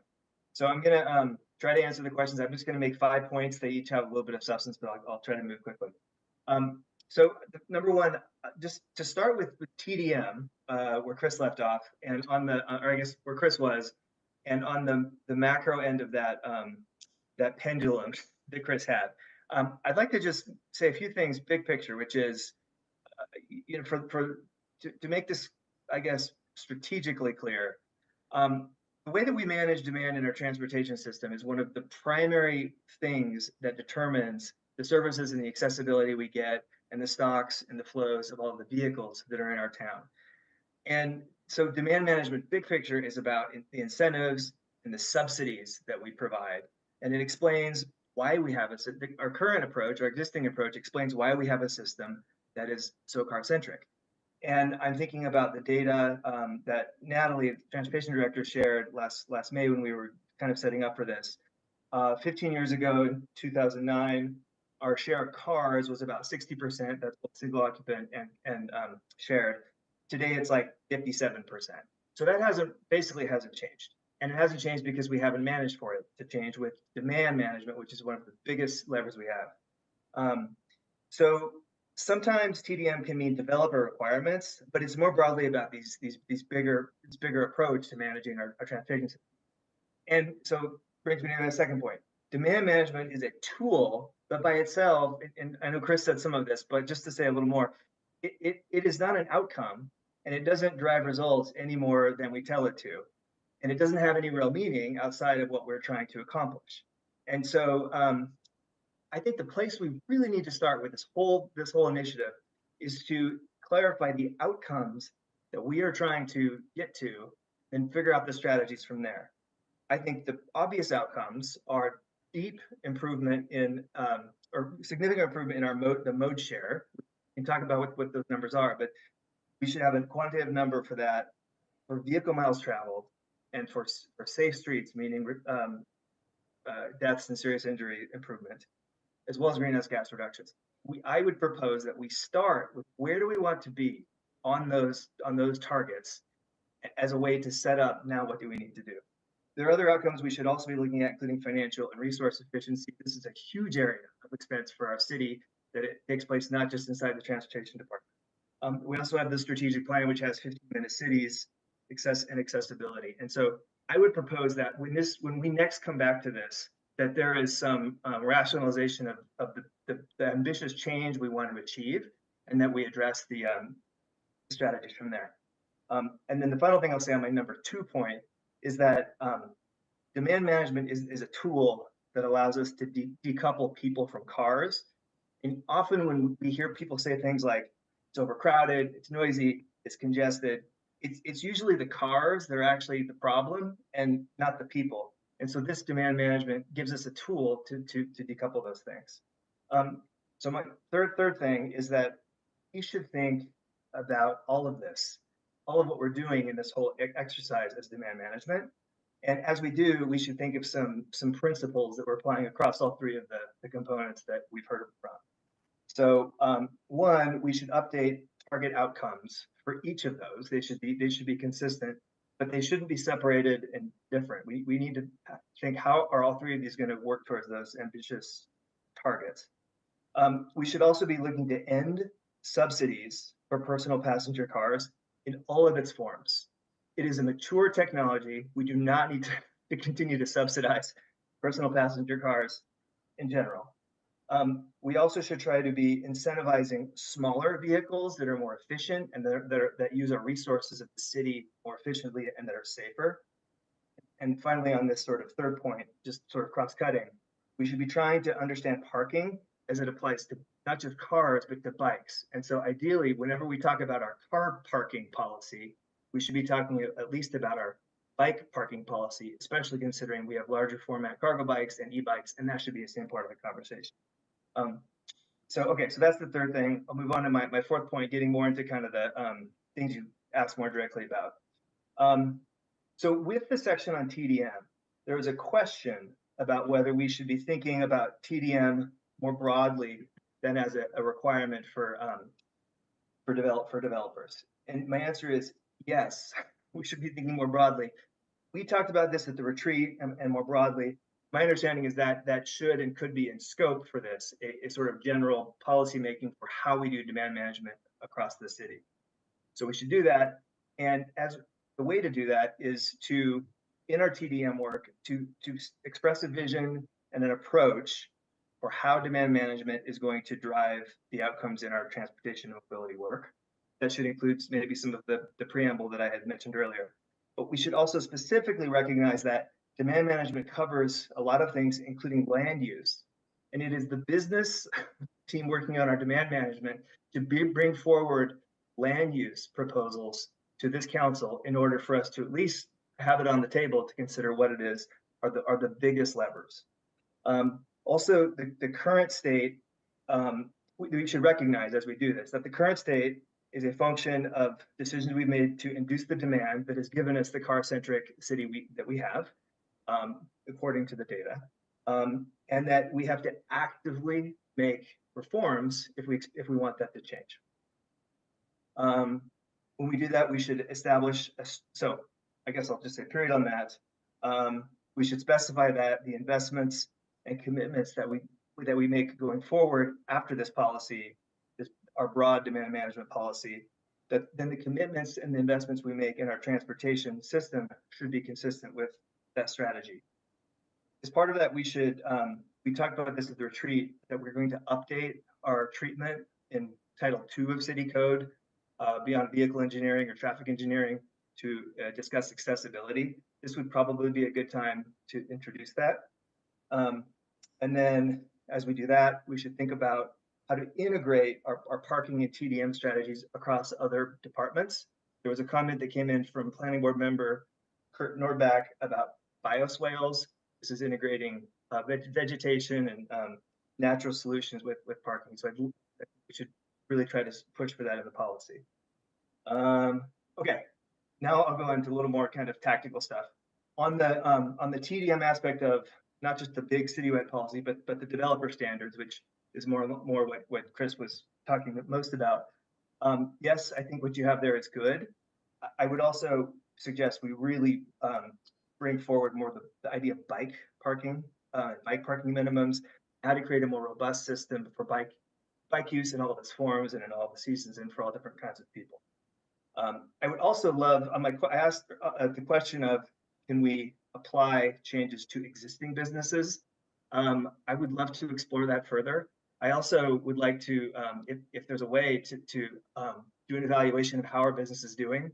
I frequently, in riding my bike around, like large cargo bike with kids, get the impression that there's a lot of businesses that are out of compliance and we're not following what we need to. So ideally that's part of this. Okay, so that's my fourth one. My fifth one is on off-street parking. So of course we should have an option to eliminate minimums. I think it's pretty straightforward that we should just get rid of them. To be clear, that does not mean we're eliminating parking, but rather we would be eliminating an arbitrary mandate for developers to have to build car infrastructure, which drives up the price of the thing they're building and limits what they can do and then charges buyers for it. So we should just get rid of that, but we can come back to that later. I just want to make sure that that's clear though. But in general, we should also be seeking to reduce surface parking in general and repurpose parking when we can.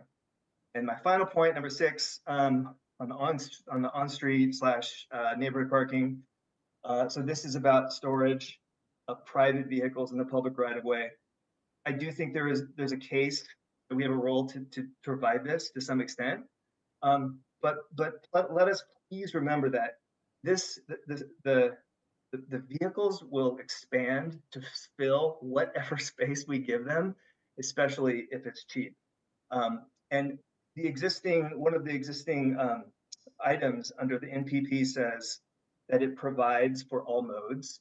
I would argue, looking at the mode share data again, we have not been providing for all modes. We have been providing for cars. So let's use this as a chance to actively change the direction toward the one that is not car centric. Okay, I think that's mostly it. But just to wrap up, in sum, I think when we see this again later, I would love to be looking at first of all a list of outcomes that are based on mode share, DMT, and some other objective parameters, and seeing a menu of options for ideas for getting to those deep, ambitious targets. So that's probably a lot more than you asked for or expected, but I just wanted to provide what I had, and thank you very much for all this work. I wish you'd thought about this topic a little bit, Ryan, before we started the meeting, but thanks for that. Can I get Tina and then Nicole, please? Yeah, mine will be a little shorter. I would just first like to, as you can imagine, address how we can do EV charging in the context of these parking changes, so that people who don't have a garage or have repurposed the garage into an ADU or something like that can figure out how to charge, and understanding that cords over sidewalks aren't a great idea, but there might be ways to be creative so that we can do that. The other piece is just, as always, considering the changing demographics of the city of Boulder. The report that Nicole passed over from Dr. Cog is pretty clear about what our population is starting to look like and being accommodating to all the different types of modes that people travel.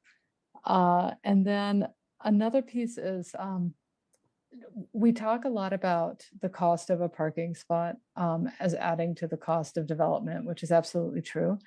But I also just want to point out that most of our developers continue to add parking to their projects, and we've approved a lot of parking in the last 6 months that I've been on council.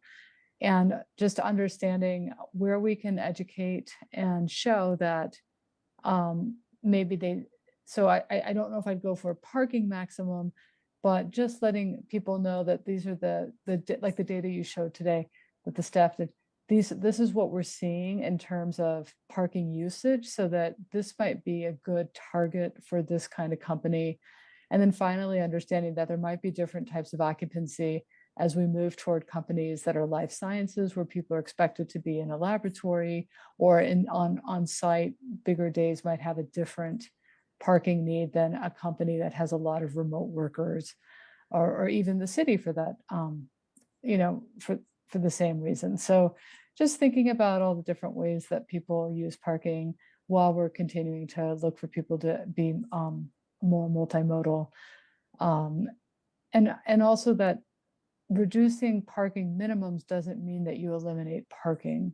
I'm not seeing that. So I just want to make sure that the public understands that this isn't getting rid of all parking in Boulder. That wouldn't happen overnight. So that's all I've got. Thanks, Tina. Nicole, then Matt.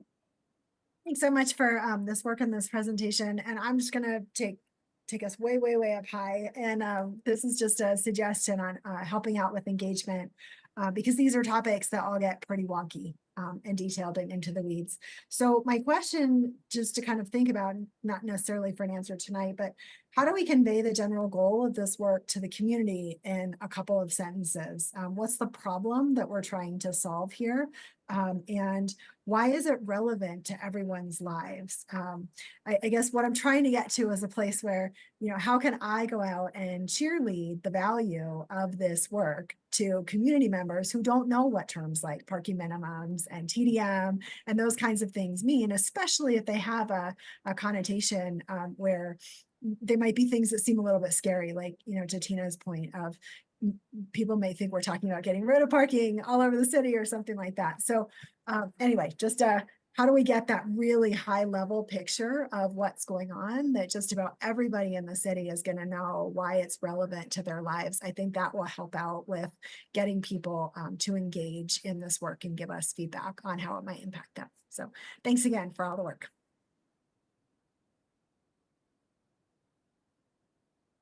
Okay, got Matt, Lauren. I'll be quick, but sort of like last presentation, this is long overdue work, and to be dealing with it comprehensively. So again, kudos to staff for this. We appreciate you thinking bold for this in a lot of ways, and it's fantastic. I'll just say that we're overparked, right? I mean, there's just really no way around it. We have too much parking, and we've built too much parking. And so I think we can scale that back, and I think some of Ryan's points are very well taken.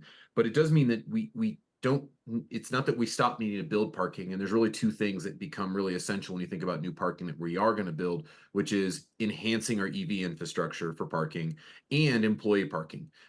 We still are going to, for a long time, going to struggle with employees living here, and they're going to need to be driving their way in. Our transit is not there and won't be for any time as much as we would hope it to be. So I think we need to just be really deliberate and focused on the parking we do build and for what needs to meet our future needs in that capacity. But otherwise, staff, great job yet again, and really appreciate it. Looking forward to see this work come to fruition.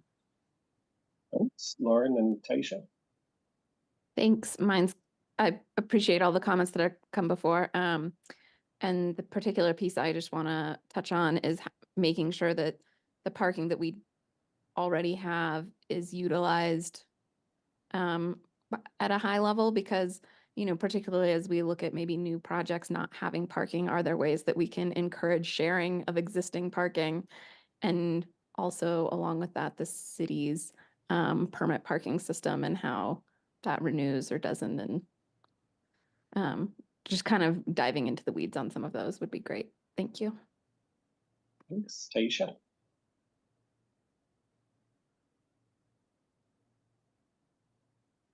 All right, thank you. Oops, my camera's not coming off. My apologies. My questions have actually been answered. Thank you. Okay, thanks. Tara? Are these questions and comments or just questions? We're into comments. Okay, great. I just have 2 comments. First of all, thank you for all of this data. Lisa, you've convinced me. But what I want to say are 2 things. First of all, I'm very interested in the MPP program. A lot of you on staff have been talking to me over the last 2.5 years about some of the issues on the Hill. So I think this will really help. The other thing I want to say is, as far as Boulder Junction goes, we have gotten some community letters where people complained they didn't have anywhere to put their one car. And I think one of the reasons is because our transportation is not where it should be, as Matt said, and certainly isn't going to be, I don't think, in the near future. So I just want to, and I appreciate, Tina, that you said we're not getting rid of parking, but I also am thinking about some of our neighborhoods where people do only have one car, yet they're not quite sure where to put it, in areas where we've designated as transit oriented, but actually aren't really that transit oriented. So I'm just curious about that. Okay, and I'll go ahead and call on myself and echo the thanks that everybody's given for the amazing work. I was on planning board in 2014 when this first came through. I remember at the time thinking, oh, this is exciting, and maybe we'll get to eliminating parking minimums at some point during this project, and excited 10 years later to be moving forward. So that's all kinds of great work, and you're looking forward to seeing your analysis. And then just the one thing I will say is that I agree with you about applying the rules in the 81% that were required to apply those to the whole city.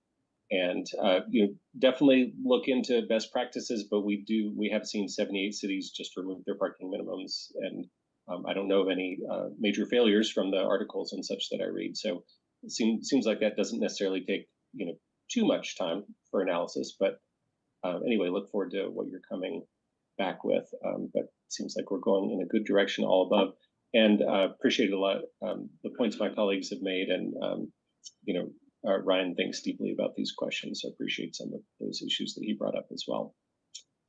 And then before I wrap up, I just have to give a shout out to our old friend, Bill Cowern, longtime City of Boulder transportation employee. Bill, do you want to just come on camera for a minute?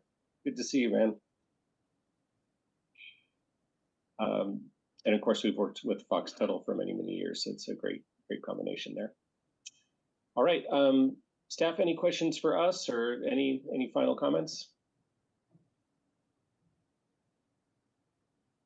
I mean, you got to at least say a sentence or two. Just really appreciate all the input and the thoughtfulness around this topic. We are just very excited to get this project back going. It's been a project almost as long as I've been a city employee. Yeah, I just want to say, echo the thanks for the helpful feedback, and we're excited to get started. And kind of the next we're taking this to planning board and tab also in the next week or so. And then the next big step is we're hoping to come back to you just at the beginning of next year with all of a lot more data and fun things to talk about and analysis based on your comments. So appreciate the time. I'm just still dwelling on the fears for tears comment, Aaron. I couldn't let that one go after it popped into my head. Taking me back to college days if I date myself. All right, well, we got practically on-time departure here. Thanks everybody for the fantastic remarks and questions and all the amazing work, and have a good night, and we'll see you again soon.